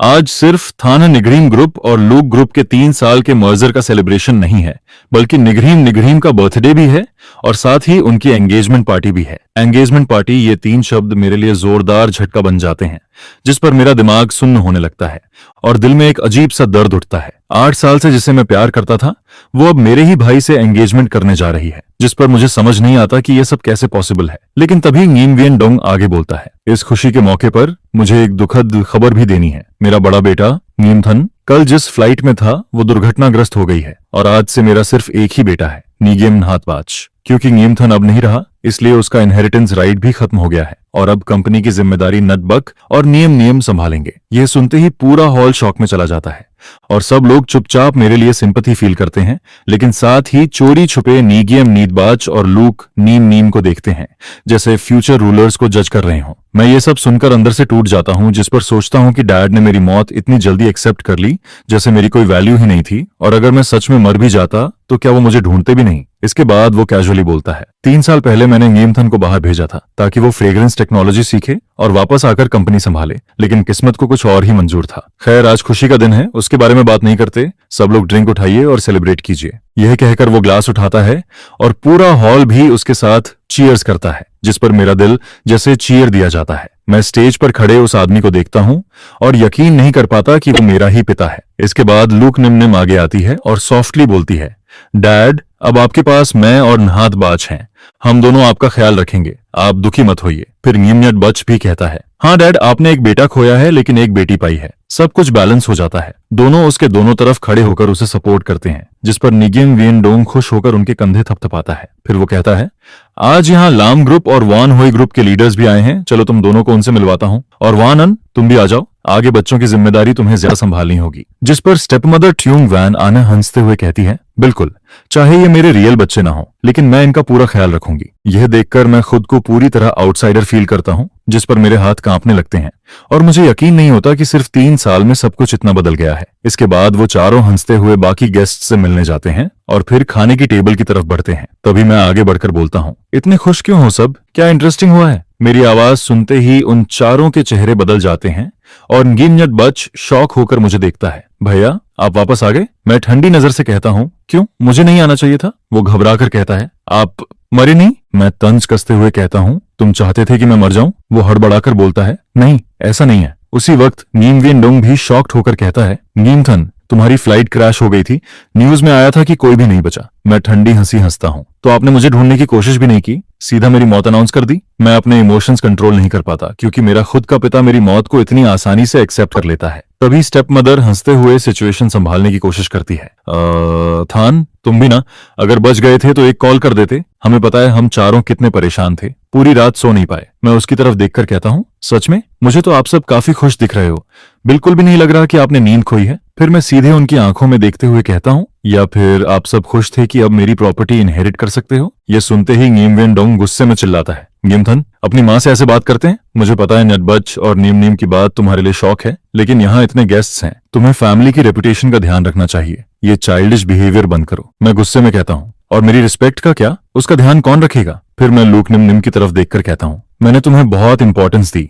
अगर तुम मुझे एक प्रॉपर एक्सप्लेनेशन दे देती तो शायद मैं फॉरगिव कर देता, लेकिन तुम्हें जरा भी गिल्ट नहीं है। जिस पर वो धीरे से कहती है, थान, ये मेरी गलती है, मैं सच बताने से डरती थी क्योंकि मुझे लगा तुम ऐसे ही रिएक्ट करोगे। मैं गुस्से में बोलता हूँ, रिएक्ट? मुझे मेरे अपने लोगों ने बिट्रे किया है और मैं चुप रहूं? अगर इन 8 सालों में एक दिन भी तुमने सच बोल दिया होता तो आज ये हालत नहीं होती। वो एक तरफ मुझसे प्यार करने की बात करती है, जिस पर दूसरी तरफ वो छुप कर मेरे ही छोटे भाई के साथ डेट पर जाती है। लुक निम, क्या यही तुम्हारा लव है? मैं यहाँ तक बोलता हूँ तो गुस्सा भी आता है और दिल भी टूटता रहता है। कल तक वो मैसेज करके कह रहा था कि वो मुझसे प्यार करता है और फिर आज अचानक इतना रशलेस कैसे हो जाता है? जिस पर वो कैजुअली बोलती है, फीलिंग्स जैसी चीजों को कौन पहले से प्रेडिक्ट कर सकता है? इसके बाद टोंगन गोक अनह अपना शॉल ठीक करते हुए ऊपर से समझाने वाले टोन में कहती है, निम और नहातबाज अभी एक दूसरे से बहुत प्यार करते हैं, जिस पर क्या तुम सच में चीये को अकेला छोड़ सकते हो? फिर वो आगे कहती है, फैमिली की बात है, इसे बड़ा इश्यू बनाने से अच्छा है तुम दिल बड़ा रखकर उन्हें ब्लेस कर दो, आखिर सब अपने ही हैं। निम निम तुम्हें चुने या नहात बाज को, फर्क ही क्या पड़ता है। यह सुनकर मैं अंदर से फट पड़ता हूँ। फर्क पड़ता है, बहुत फर्क पड़ता है। नटबच अलग है और मैं अलग हूँ। मैं इस ग्रुप का फ्यूचर हेयर हूँ। क्या ये सच नहीं है? जिस पर वो तुरंत बोलते हैं, तुम्हें सुनाई नहीं दिया, अभी तुम्हारे फादर ने अनाउंस किया है, अब नहात बाज भी हेयर है। और फिर कैजुअली कहते हैं, तुम सही समय पर आए हो, निम प्रेग्नेंट है, नहात बाज बहुत बिजी है, तुम उसकी हेल्प कर दो। ये सुनते ही मैं वहीं लड़खड़ा जाता हूँ जैसे बिजली गिरती है। मेरा पूरा शरीर सुन्न पड़ जाता है। मैं कांपती आवाज में बोलता हूँ, तुम लोग, मैं सोच भी नहीं सकता था कि तुम लोग इतने नीचे गिर सकते हो। बच्चे तक की बात हो गई है। जिस पर अनगोन नटबच मुस्कुराते हुए बोलता है, भाई कुछ महीनों में मेरा बच्चा पैदा होने वाला है, तुम अंकल बनने वाले हो, खुश हो ना? और फिर उसकी आंखों में साफ दिखता है वो प्रोवोकिंग एटीट्यूड, जो देखकर मैं सब समझ जाता हूँ। फिर वो और आगे बढ़कर कहता है, भाई तुम तो बचपन से अब्रॉड पढ़े हो, इतने नॉलेजेबल हो, हमारे बच्चे का नाम तुम ही रख दो। जिस पर उसे पता होता है कि मैं अंदर से कितना टूट रहा हूँ, फिर भी वो जानबूझकर मेरे जख्मों पर नमक छिड़कता रहता है। जिस पर नीम वियन डोंग भी एग्री करता है, आइडिया अच्छा है, अगर तुम्हें अनकंफर्टेबल लगता है तो बच्चे को गॉडफादर मान लो, नाम भी तुम ही रख दो। यह सुनकर मैं हंसता हूँ, एक ठंडी हंसी के साथ। क्या ये मुझे चैरिटी दी जा रही है? अगर ये सब नहीं होता तो शायद मुझे कभी पता ही नहीं चलता कि मेरा अपना फैमिली इतना चीप हो सकता है। फिर मैं ठंडी आवाज में बोलता हूँ, ठीक है, इसका नाम नीम किन ले रखते हैं, ताकि बड़ा होकर ये बच्चा तुम सबसे दूर ही रहे। यह सुनते ही तुंग नौकन जोर से चिल्लाती है, क्या तुम्हारी सारी अपब्रिंगिंग खत्म हो गई है? जिस पर मैं सीधा जवाब देता हूँ, पहले खुद को सिखाओ, फिर मुझे सिखाना। इसके बाद मैं वाइन का ग्लास उठाता हूँ और नटबाज की तरफ बढ़ता हूँ। अगर तुम शादी करने वाले हो तो मुझे भी तुम्हें टोस्ट देना चाहिए। जिस पर वो अभी भी जेंटलमैन बनते हुए कहता है, मुझे खुशी है कि तुम सेफ वापस आ गए, हमारी शादी में तुम्हारा ब्लेसिंग चाहिए। मैं हंसते हुए बोलता हूँ, ठीक है, मैं विश करता हूँ कि तुम्हारा लाइनेज खत्म हो जाए, लेकिन तुम्हारे बच्चे बहुत हों। और ये बोलकर मैं सीधा वाइन उसके चेहरे पर फेंक देता हूँ। ये देखकर लुक निम गुस्से में बोलती है, अन्ना सिसिम थान, तुम हद पार कर रहे हो, चाहे कुछ भी हो, नहात बाज तुम्हारा भाई है, तुम ऐसा कैसे कर सकते हो? बिल्कुल भी मैंसेस नहीं है तुम में। जिस पर नीम वियन डोंग भी शॉक हो जाता है, लेकिन मुझे अपने एक्शन में कोई प्रॉब्लम नहीं लगती, बल्कि मैं एक और ग्लास उठाकर लुक नियम के सामने जाता हूँ और बोलता हूँ, ये टोस्ट तुम्हारे लिए है, अब से लेकर मरने तक हम कभी एक दूसरे का चेहरा नहीं देखेंगे। और फिर मैं वो ग्लास भी उसकी तरफ फेंक देता हूँ। जिस पर तोंग नौकन रोकने की कोशिश करती है, लेकिन देर हो चुकी होती है। रेड वाइन उसके चेहरे पर गिरता है और उसका मेकअप पूरी तरह खराब हो जाता है। ये सब देखकर मेरा दिल कसकर जकड़ जाता है। मेरा अपना फादर और मेरी गर्लफ्रेंड किसी और के लिए ऐसे कंसर्न दिखा रहे हैं।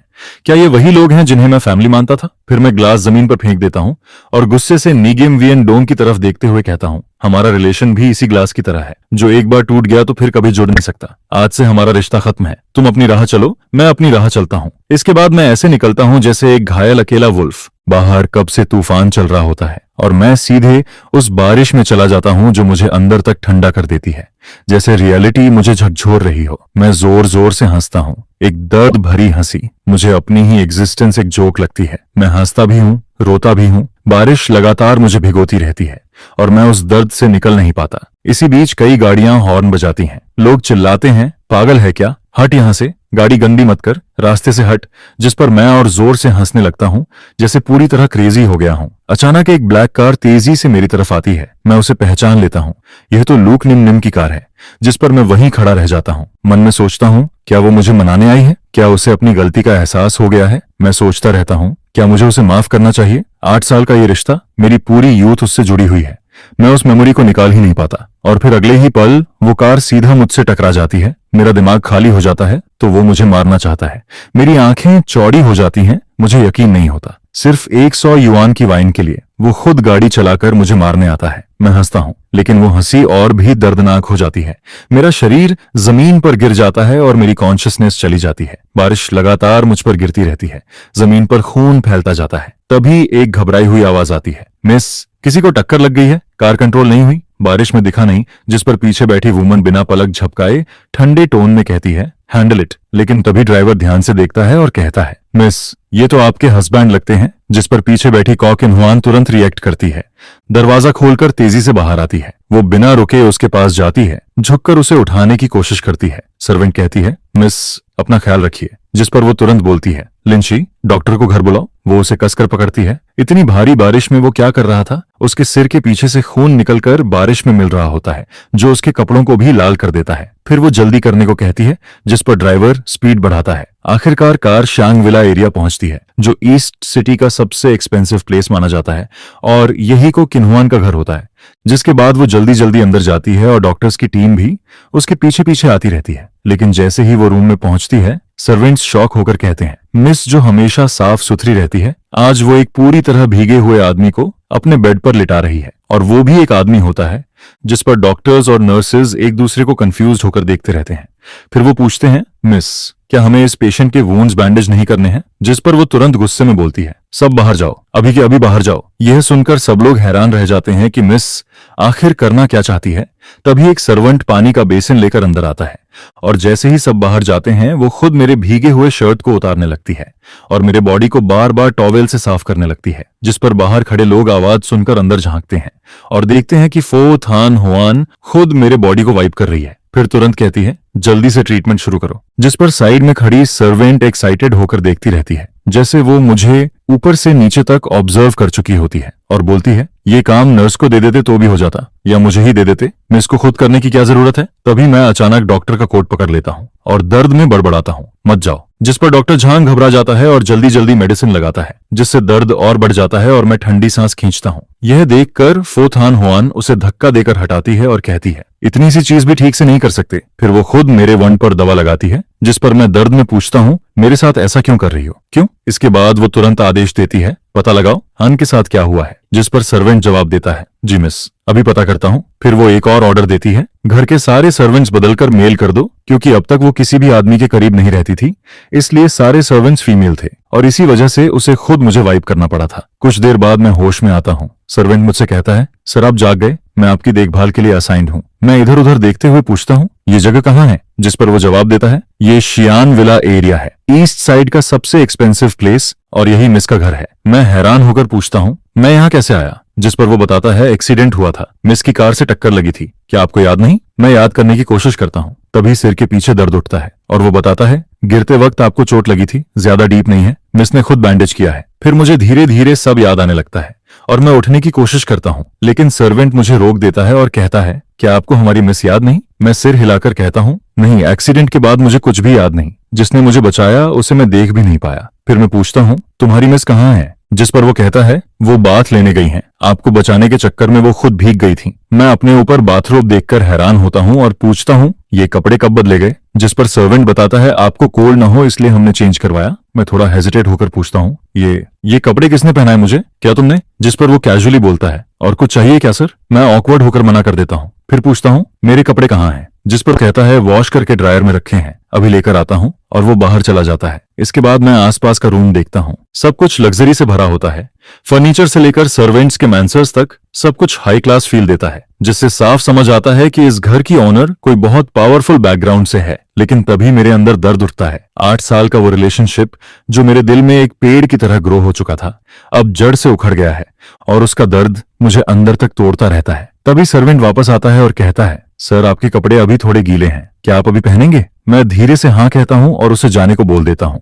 फिर जैसे ही मैं टॉवल हटाता हूँ, तभी अचानक एक सेडक्टिव आवाज आती है और डोर खुल जाता है। मैं चौंक कर देखता हूँ और सामने वही वुमन खड़ी होती है। मैं हैरान होकर बोलता हूँ, तुम यहाँ क्या कर रही हो? जिस पर वो मुस्कुराकर कहती है, ये मेरा घर है। जिस पर मैं कुछ सेकंड के लिए फ्रीज हो जाता हूँ और वो हंसते हुए बोलती है, क्या कोई अपने ही घर से बाहर निकाला जाता है? मैं ऑकवर्ड होकर बोलता हूँ, यहाँ देखने जैसा कुछ नहीं है, इतना रिएक्ट क्यों कर रही हो? जिस पर वो टीजिंग टोन में कहती है, क्या मतलब कुछ देखने जैसा नहीं है? और फिर बोलती है, तुम्हें बेसिक मैनर्स नहीं सिखाए गए किसी के रूम में बिना नॉक किए आना? जिस पर वो कामली जवाब देती है, अपने ही रूम में आने के लिए नॉक क्यों करूं? मैं और शॉक्ड हो जाता हूं और वो कैजुअली कहती है, ये रूम तुम्हारा है क्या? और फिर नोटिस करती है कि उसके कपड़े अभी भी गीले हैं और कहती है, अगर सिक नहीं होना तो जल्दी चेंज कर लो। मैं अंदर ही अंदर सोचता हूँ, ये कैसी सिचुएशन है? फिर थोड़ा काम होकर कहता हूँ, तो तुमने मुझे बचाया था, अभी का मेरा बिहेवियर थोड़ा गलत था, थैंक्स मुझे बचाने के लिए, अब मैं चलता हूँ। जिस पर वो तुरंत रोकती है और कहती है, तुम जाओगे कहाँ? मैंने सब पता कर लिया है, गार्डन में जो हुआ वो सब मुझे पता है। मैं कहता हूँ, मैं होटल में रह लूंगा।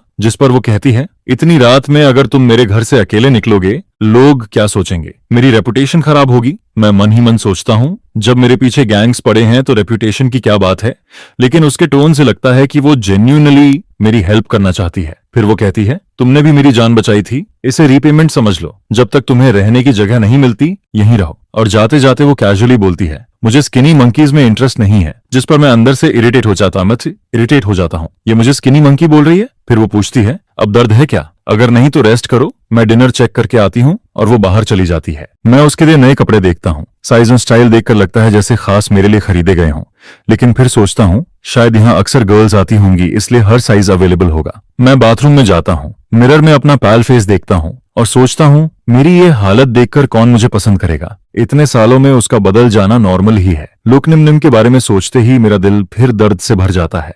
वो 8 साल का प्यार अब एक नाइफ बनकर मेरे दिल को काटता रहता है। काफी देर बाद डोर नॉक होता है और फोथान हुआन की आवाज आती है, नीचे आकर खाना खाओ, क्या अनथान सो गया है। वो डोर खोलकर अंदर आती है, बाथरूम से स्टीम निकल रही होती है और वो वापस जाने लगती है। तभी अचानक अलार्म की आवाज आती है जिस पर वो तुरंत समझ जाती है कि कुछ गलत हुआ है। डोर खोलने की कोशिश करती है लेकिन वो लॉक्ड होता है और वो जोर से बोलती है, अनानेथान डोर खोलो, क्या तुम सुन रहे हो। अंदर मैं फ्लोर पर गिरा होता हूँ और वो जल्दी से मुझे उठाती है और तुरंत चिल्लाती है, डॉक्टर को बुलाओ जल्दी। डॉक्टर आता है और पूछता है क्या वंड फिर से ट्रीट करना है, जिस पर वो गुस्से में बोलती है तुरंत शुरू करो।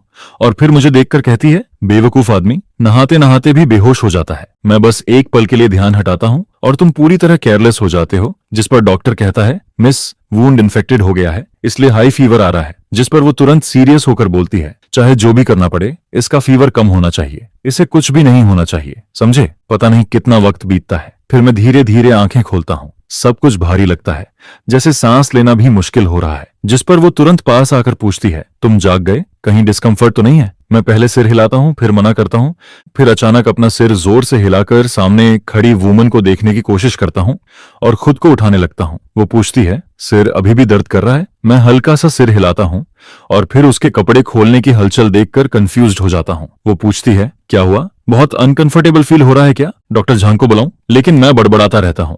आखिर वो वुमन ऐसा कैसे कर सकती है, कोई भी हो सकता था, लेकिन क्यों मेरा ही भाई, और अब तो उनके बीच बच्चा भी है। जिस पर फोथान थान हुआन हल्का सा फ्राउन करती है। उसे लगता है कि मैं उसे किसी और समझ रहा हूँ। मैं फिर कहता हूँ, दुनिया में और भी लोग हैं लेकिन मेरी निम निम अलग थी, वो सबसे अलग थी। वो धीरे से बोलती है, तुम कह रहे थे डिस्कम्फर्ट है, डॉक्टर को बुलाया लेकिन फायदा नहीं हुआ, कहाँ डिस्कम्फर्ट है। मैं अपने सीने की तरफ इशारा करता हूँ और कहता हूँ, यहाँ बहुत दर्द है, क्यों अब तुम मुझसे प्यार नहीं करती, मैंने क्या गलत किया, मैं सब बदल सकता हूँ। अगले ही पल मैं उसे कसकर पकड़ लेता हूँ, जिस पर उसका पूरा शरीर गर्म होने लगता है। उसकी आंखों का फोकस भी ढीला पड़ता है, लेकिन उस दिमाग में एक ही बात चलती है, अनथान एक दिन मेरा होगा। लेकिन अभी नहीं, क्योंकि अभी वो जानता ही नहीं कि मैं कौन हूँ। अगली सुबह जब मैं उठता हूँ, रूम खाली होता है, कोई नहीं होता और मुझे बस कल रात की कुछ धुंधली यादें आती हैं, लेकिन उसके बाद क्या हुआ कुछ भी याद नहीं आता। तभी एक सर्वेंट मुझे देखता है और कहता है, सर आप जाग गए, मैं आपको नीचे ब्रेकफास्ट के लिए ले चलता हूँ। मैं मना करता हूँ और पूछता हूँ, तुम्हारी मिस कहाँ है। वो मुस्कुराकर कहता है, मिस सुबह सुबह इंटरव्यू के लिए चली गई हैं। यह सुनकर मैं कंफ्यूज्ड होता हूँ। तभी टीवी पर एक फाइनेंशियल इंटरव्यू शो चलने लगता है जिसमें बताया जाता है कि एक वुमन लगातार 6 साल से रिचेस्ट लिस्ट में नंबर 1 है और वो अनमैरिड हेयर्स है। जिस पर सर्वेंट कहता है, यही हमारी मिस है। तब मुझे एहसास होता है कि वो थान क्वांग ग्रुप की सीईओ है और मैं ये सोचकर शॉक्ड रह जाता हूँ कि मैंने उसकी आइडेंटिटी के बारे में कितना अंडर एस्टिमेट किया था। सर्वेंट एक्साइटेड होकर कहता है, हमारी मिस बहुत आउटस्टैंडिंग है, अगर आप दोनों साथ हो जाएं तो आपका बच्चा दुनिया का सबसे खूबसूरत होगा। यह सुनकर मैं ऑकवर्ड होकर टॉपिक बदल देता हूं और पूछता हूं, मेरा फोन कहाँ है। वो बताता है, पानी में भीग गया था, रिपेयर के लिए दिया है, अभी आपके रूम में रखा है। मैं वापस रूम में जाता हूं और फोन चालू करता हूं और तुरंत एक ऑडियो सुनाई देता है जिसमें आवाज आती है, मुझे पता है तुम शायद मुझ पर विश्वास नहीं करोगे, लेकिन लुक निम बहुत पहले से नहात बाज के साथ थी। वो एक तरफ तुम्हारे साथ कांटेक्ट में थी और दूसरी तरफ उसके साथ रिलेशनशिप में थी और अब तो उनके बीच बच्चा भी है। यह सुनकर मैं शॉक हो जाता हूं।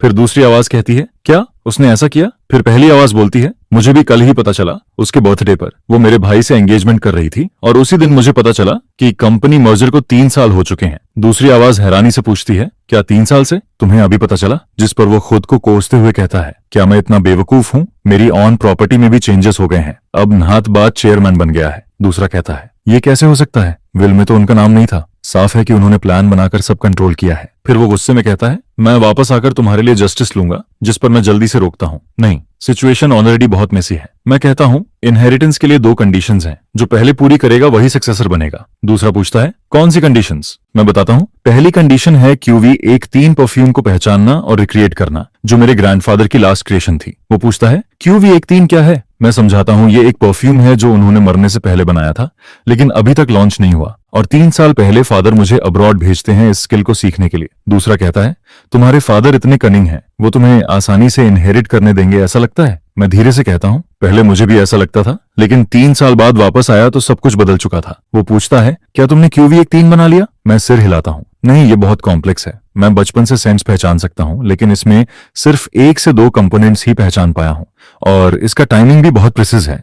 थोड़ा भी चेंज हुआ तो स्मेल बदल जाती है। वो निराश होकर कहता है, ये तो इम्पॉसिबल लग रहा है, 3 साल में भी नहीं हुआ, शायद कभी नहीं होगा। फिर वो पूछता है, दूसरी कंडीशन क्या है? मैं थोड़ा रुककर कहता हूँ, सक्सेसर को एक हैप्पी फैमिली बनानी होगी। यह सुनकर वो हैरान होकर कहता है, ये तो और भी मुश्किल है, तुम्हारे ग्रैंडफादर ने सीधा मना ही कर देना था। मैं धीरे से समझाता हूँ, वो चाहते थे कि मैं सक्सेसफुल बनूं और खुश रहूं, इसलिए उन्होंने ये कंडीशन रखी। लेकिन फिर मैं चिंतित होकर कहता हूँ, अभी फादर दूसरी कंडीशन पूरी कर चुके हैं, बस पहली बाकी है। अगर उन्होंने QV13 बना लिया तो सारी लेगेसी उनके हाथ में चली जाएगी, और अगर वो नहात बाज और बाकी लोगों के हाथ लगी तो ग्रैंडफादर कभी चैन से नहीं रह पाएंगे। वो पूछता है, अब तुम क्या करोगे? मैं चुप हो जाता हूँ, क्योंकि 3 साल में कंपनी पूरी तरह फादर के कंट्रोल में जा चुकी है और मेरे पास अब बहुत कम ऑप्शंस बचे हैं। कोई नहीं जानता कि मेरी पोजीशन और मेरे फादर की पोजीशन सेम है। दोनों ही ग्रुप के एग्जीक्यूटिव वाइस चेयरमैन हैं, जिस पर बाहर के लोग तो काफी पहले से ही उन्हें असली चेयरमैन मानते आ रहे हैं, जिसके चलते मुझे वापस आकर प्रॉपर्टी के लिए फाइट करने से रोकने के लिए क्या उसने अपने लोग पहले से ही सेट कर रखे हैं? और फिर ग्रुप के अंदर भी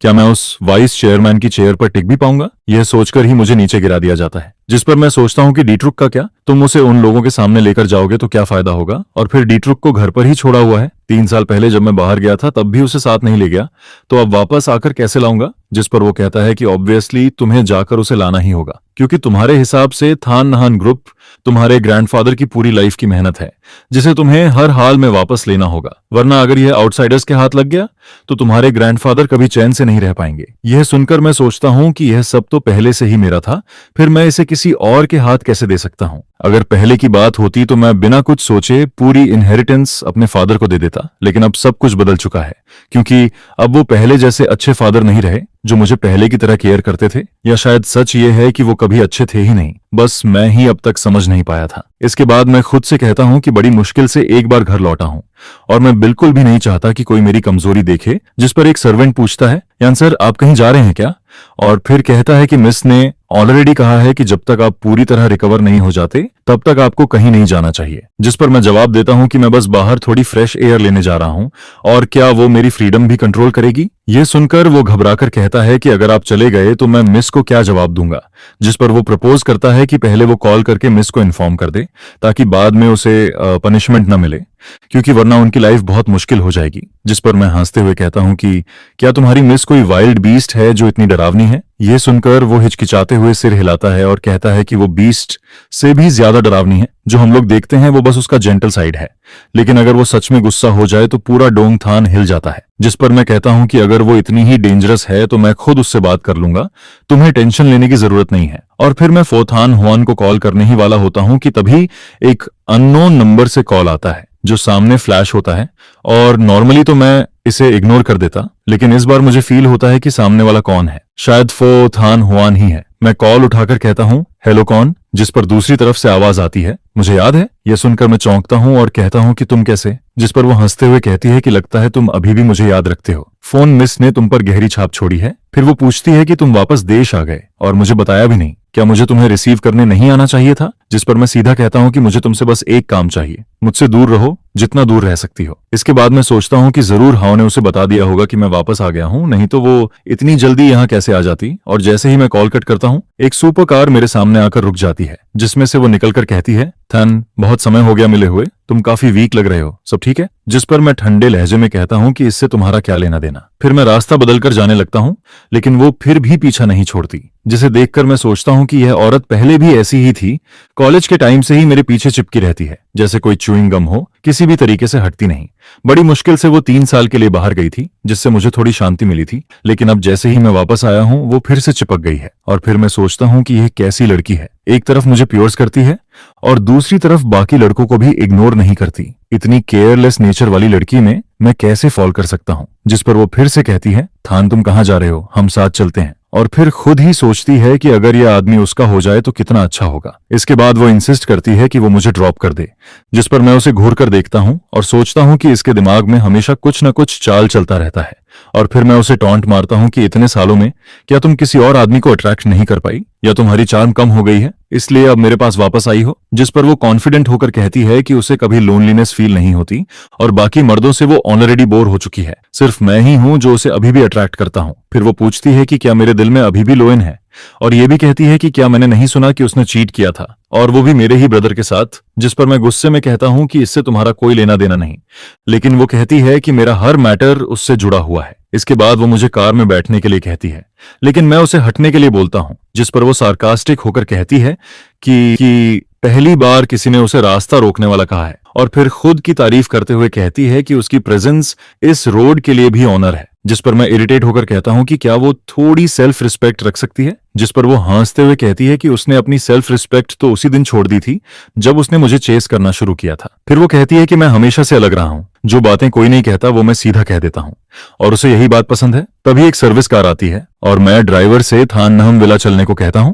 और थैंक्स बोलकर उसमें बैठ जाता हूं, जिस पर वो पीछे से कहती है कि इतनी लग्जरी कार छोड़कर टैक्सी में क्यों जा रहा हूं, और फिर खुद सोचती है कि वो मुझसे इतना इरिटेट क्यों होती है, जबकि बाकी लोग तो मेरे साथ होना चाहते हैं, लेकिन मैं ही अलग हूं, और शायद इसी वजह से उसे मुझ में इंटरेस्ट और बढ़ता जाता है। इसके बाद वो मेरी कार के पास आकर कहती है कि मेरी हालत दिन ब दिन खराब होती जा रही है और ऐसी कार में बैठना डेंजरस है। अगर मुझे कुछ हो गया तो वो किससे शादी करेगी, जिस पर मैं ब्लंटली कहता हूं कि मैंने कब कहा कि मैं उससे शादी करूंगा, और फिर उसे याद दिलाता हूं कि वो रॉन्ग साइड में कार चला रही है और ट्रैफिक रूल्स भी नहीं समझती। यह सुनकर वो हंसते हुए कहती है कि क्या मैं उसकी चिंता कर रहा हूं, और वार्निंग देती है कि जब तक मैं उसके फीलिंग्स एक्सेप्ट नहीं करता वो मेरा पीछा नहीं छोड़ेगी, और अगर उसे कुछ हुआ तो मुझे उसकी हाफ लाइफ तक केयर करनी पड़ेगी। जिस पर मैं ड्राइवर से कहता हूं कि उसकी कार को क्रॉस कर दो, लेकिन ड्राइवर डरते हुए कहता है कि रोड की स्पीड लिमिट 40 है और वो ऑलरेडी 39 पर चला रहा है, और फिर धीरे से कहता है कि कौन उस मिस की कार को ओवरटेक करने की हिम्मत करेगा, यह तो सीधा मौत को बुलाने जैसा है। जिस पर वो पीछे से हंसते हुए कहती है कि कम से कम ड्राइवर समझदार है। यह सब देखकर मैं अंदर ही अंदर इरिटेट होता रहता हूं,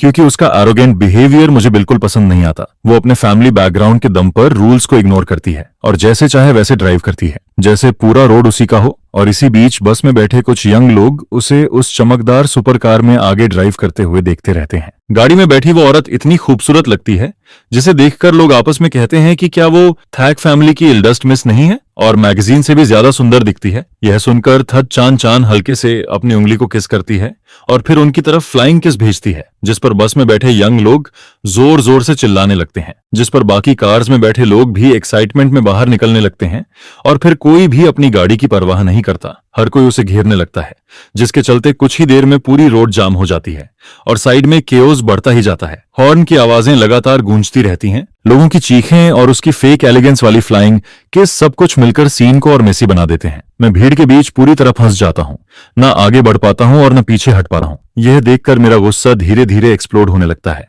क्योंकि थान नहान ग्रुप के हजारों लोगों की मेहनत यूं बर्बाद नहीं हो सकती, और ना ही मैं यहां इस दिखावे से डील करने आया हूं। इसके बाद मैं अपना चेहरा सख्त करते हुए भीड़ को जोर से धक्का देता हूं और आगे बढ़ता हूं, जिस पर मैं चिल्लाकर कहता हूं, ताचान चान तुरंत रास्ते से हट जाओ, मेरा काम मत बिगाड़ो। लेकिन वो जरा भी ध्यान नहीं देती, बल्कि मुस्कुराते हुए कहती है कि मैं वो आदमी हूं जिससे वो सालों से सीक्रेटली प्यार करती है, और आगे कहती है कि बाद में नहान थान में सब लोग मेरी हेल्प जरूर करें। यह सुनते ही आसपास के लोग और ज्यादा एक्साइटेड हो जाते हैं और सभी अपने फोन्स निकालकर मेरी तरफ करने लगते हैं, जिस पर मैं उसका हाथ जोर से झटक देता हूं और बेहद ठंडी आवाज में कहता हूं कि मेरा और उसका कोई रिलेशन नहीं है, और अगर वो फिर भी डिस्टर्ब करेगी तो मैं बिल्कुल भी पोलाइट नहीं रहूंगा। जिस पर वो पीछे लड़खड़ा कर एक कदम हटती है और कहती है, अंथन, मैं तो बस तुम्हारी हेल्प करना चाहती थी। जब नीम नीम नीम और नीम नटबट तुम्हारे साथ ऐसा कर रहे थे, तब सिर्फ मैं ही थी जो सच में तुम्हारे लिए अच्छी थी। यह सुनकर मैं साफ कह देता हूं कि मुझे उसकी हेल्प नहीं चाहिए और वो तुरंत हट जाए। इसके बाद मैं सोचता हूं कि मुझे जल्दी से विला जाकर डी चुक लेना है,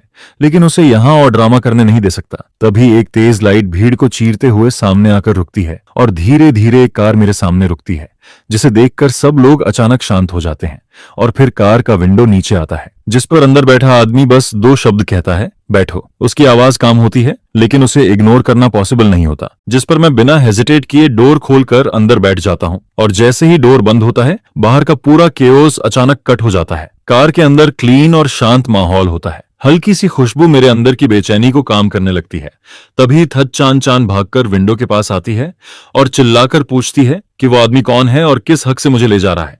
और फिर खुद को थैक फैमिली की इल्डस्ट मिस बताते हुए वार्निंग देती है कि कोई भी मुझे छीन नहीं सकता, जिस पर ड्राइवर कार को तेज चला देता है और उसकी चीखें और भीड़ का शोर पीछे छूटता चला जाता है और मैं सीट पर टेक लगाकर फाइनली रिलैक्स करता हूं और अपना सिर पकड़कर टेम्पल को दबाता हूं क्योंकि दर्द बढ़ता जा रहा है। इसके बाद मैं कहता हूं कि मुझे थान नहम विला वापस जाना है क्योंकि ग्रैंडफादर का विल अभी भी वहीं है और सिर्फ उसे लेकर ही मैं लीगली सब कुछ वापस ले सकता हूं, थान नहम ग्रुप को रिक्लेम कर सकता हूं और डायम विनह तोंग के असली चेहरे को एक्सपोज कर सकता हूं। जिस पर सामने बैठी फो थान हुआन कहती है कि वो मेरे साथ चलेगी और उसने पहले ही विला की सिक्योरिटी सिस्टम, वीएन डोंग के शेड्यूल और घर के स्टाफ की पूरी डिटेल इन्वेस्टिगेट करवा ली है। फिर वो कहती है कि मैंने उसकी जान बचाई थी, इसलिए वो कभी एहसान नहीं भूलती और मेरे मामले में वो कभी पीछे नहीं हटेगी। वो आगे कहती है कि अगर मैं काउंटर अटैक करना चाहता हूं तो वो मेरी सपोर्ट बनेगी और अगर मैं अपना सब कुछ वापस लेना चाहता हूं तो थान क्वांग ग्रुप मेरा सबसे मजबूत बैकिंग होगा। ये सुनकर मैं सोचता हूं कि इन दिनों उसने मुझे एक्सीडेंट से बचाया, मुझे ताइयन में आराम करने दिया और क्वाइटली सब कुछ इन्वेस्टिगेट करके मेरे लिए बेस तैयार किया। जिस पर मैं उसे देखकर कहता हूं, फो थान हुआन, थैंक यू। जब मैं सब कुछ सेटल कर लूंगा तो जरूर तुम्हारा एहसान चुकाऊंगा। लेकिन वो सीधा जवाब देती है कि उसे कोई रिटर्न नहीं चाहिए, उसे सिर्फ मेरी जीत चाहिए। इसके बाद कार तेज स्पीड से आगे बढ़ती है और थान नहम विला पहुंचती है, जो मेरा बचपन का घर था लेकिन अब एक ठंडा पिंजरा जैसा फील होता है। जिस पर गेट पर गार्ड मुझे देखकर शॉक हो जाता है और कहता है कि मास्टर ने मुझे अंदर आने से मना किया है। यह सुनकर मैं ठंडी आवाज में कहता हूं कि अपने ही घर में आने के लिए मुझे किसी की परमिशन की जरूरत नहीं है और सीधे अंदर चला जाता हूं। गार्ड्स मुझे रोकने की हिम्मत नहीं करते और जल्दी से फोन करके रिपोर्ट करने लगते हैं। जैसे ही मैं लिविंग रूम में प्रवेश करता हूं, नीगम वियन डोंग, टुओंग वनएन, नीगम नहात बाच और लूक नीम नियम को सोफा के आसपास बैठे फ्यूचर प्लान्स और वेडिंग डिटेल्स डिस्कस करते देखता हूं और मेरे कदमों की आवाज सुनते ही सब एक साथ मुड़कर देखते हैं और मुझे देखकर उनके चेहरे की मुस्कान जम जाती है। जिस पर वो शॉक्ड होकर पूछते हैं कि मैं यहां कैसे आया और गार्ड्स को मुझे बाहर निकालने का ऑर्डर देते हैं।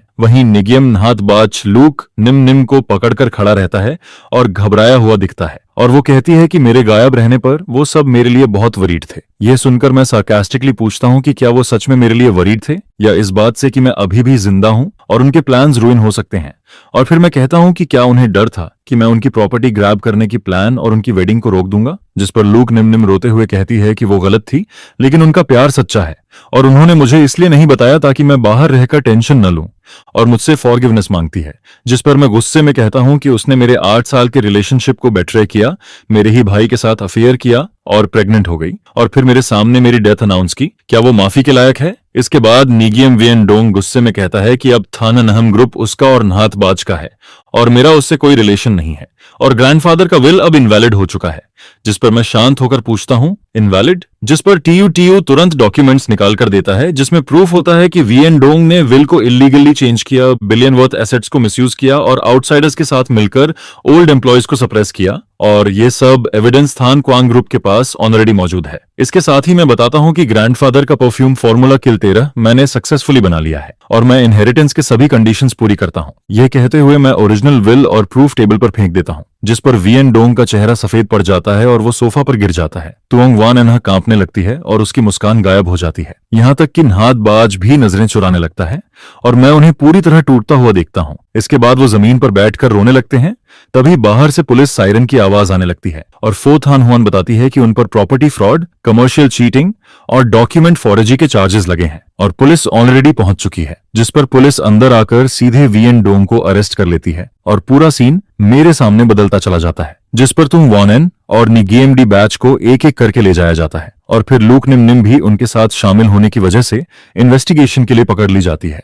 जिसके बाद उनका इंतजार करता है कानून की सजा और लोगों की नफरत और आखिरकार बुरे लोगों को उनका अंजाम मिल ही जाता है। उन्होंने हर तरह की चाल चलकर मुझसे सब कुछ छीनने की कोशिश की थी लेकिन आखिर में खुद ही जेल पहुंच जाते हैं। जिस पर मैं लिविंग रूम में खड़ा होकर एक लंबी सांस लेता हूं और 3 साल से दिल पर छाया हुआ भारी बोझ अब पूरी तरह से हट जाता है। इसके बाद फो थान हुआन मेरे पास आती है और धीरे से मेरा हाथ पकड़ लेती है जिस पर मैं उसकी आंखों में देखता हूं और अचानक मेरे अंदर शांति उतरने लगती है।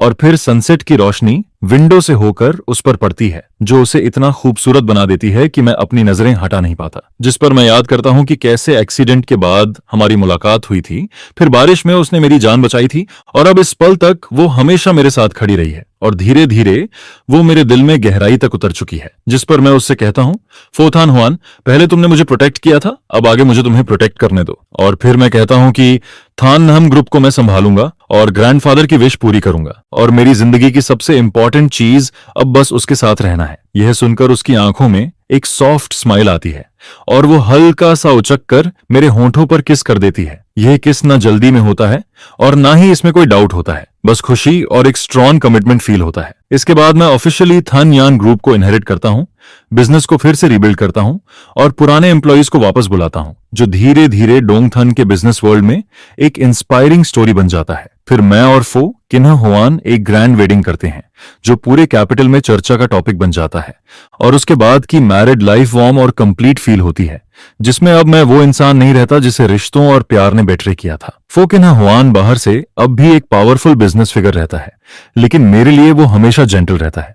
और यह देखकर थक चान चान भी समझ जाती है कि मैं अब किसी और का हो चुका हूं, और मेरी हैप्पी लाइफ देखकर आखिरकार वो भी मुझे छोड़ देती है। इसके बाद वो मुझे डिस्टर्ब करना बंद कर देती है, और दूसरी तरफ Nguyen Vien Dong, Tung Van An और नगोन डी बैच जैसे लोग अपनी बाकी जिंदगी जेल में बिताते हैं, अपनी ग्रीड और बेट्रियल की सजा भुगतते हुए, और लो निम निम बदनामी के साथ सोसाइटी के सबसे नीचे गिर जाती है, जहां कोई उसकी मदद नहीं करता और वो स्ट्रगल करती रहती है। अब उसके पास पहले जैसी कोई शाइन नहीं बचती, और फिर मैं और फो किन्ह हुआन साथ खड़े होकर धूप में एक दूसरे का सहारा लेते हैं, जिस पर मैं फाइनली समझ जाता हूं कि वो प्लेन एक्सीडेंट एक डिजास्टर था, लेकिन उसी ने मुझे फेक लोगों से दूर किया और मुझे एक सच्चा इंसान दिया जिसे मैं सच में चेरिश कर सकता हूं। आखिर में यही समझ आता है कि अच्छे लोगों को अच्छा फल मिलता है और बुरे लोगों को उनका अंजाम जरूर मिलता है।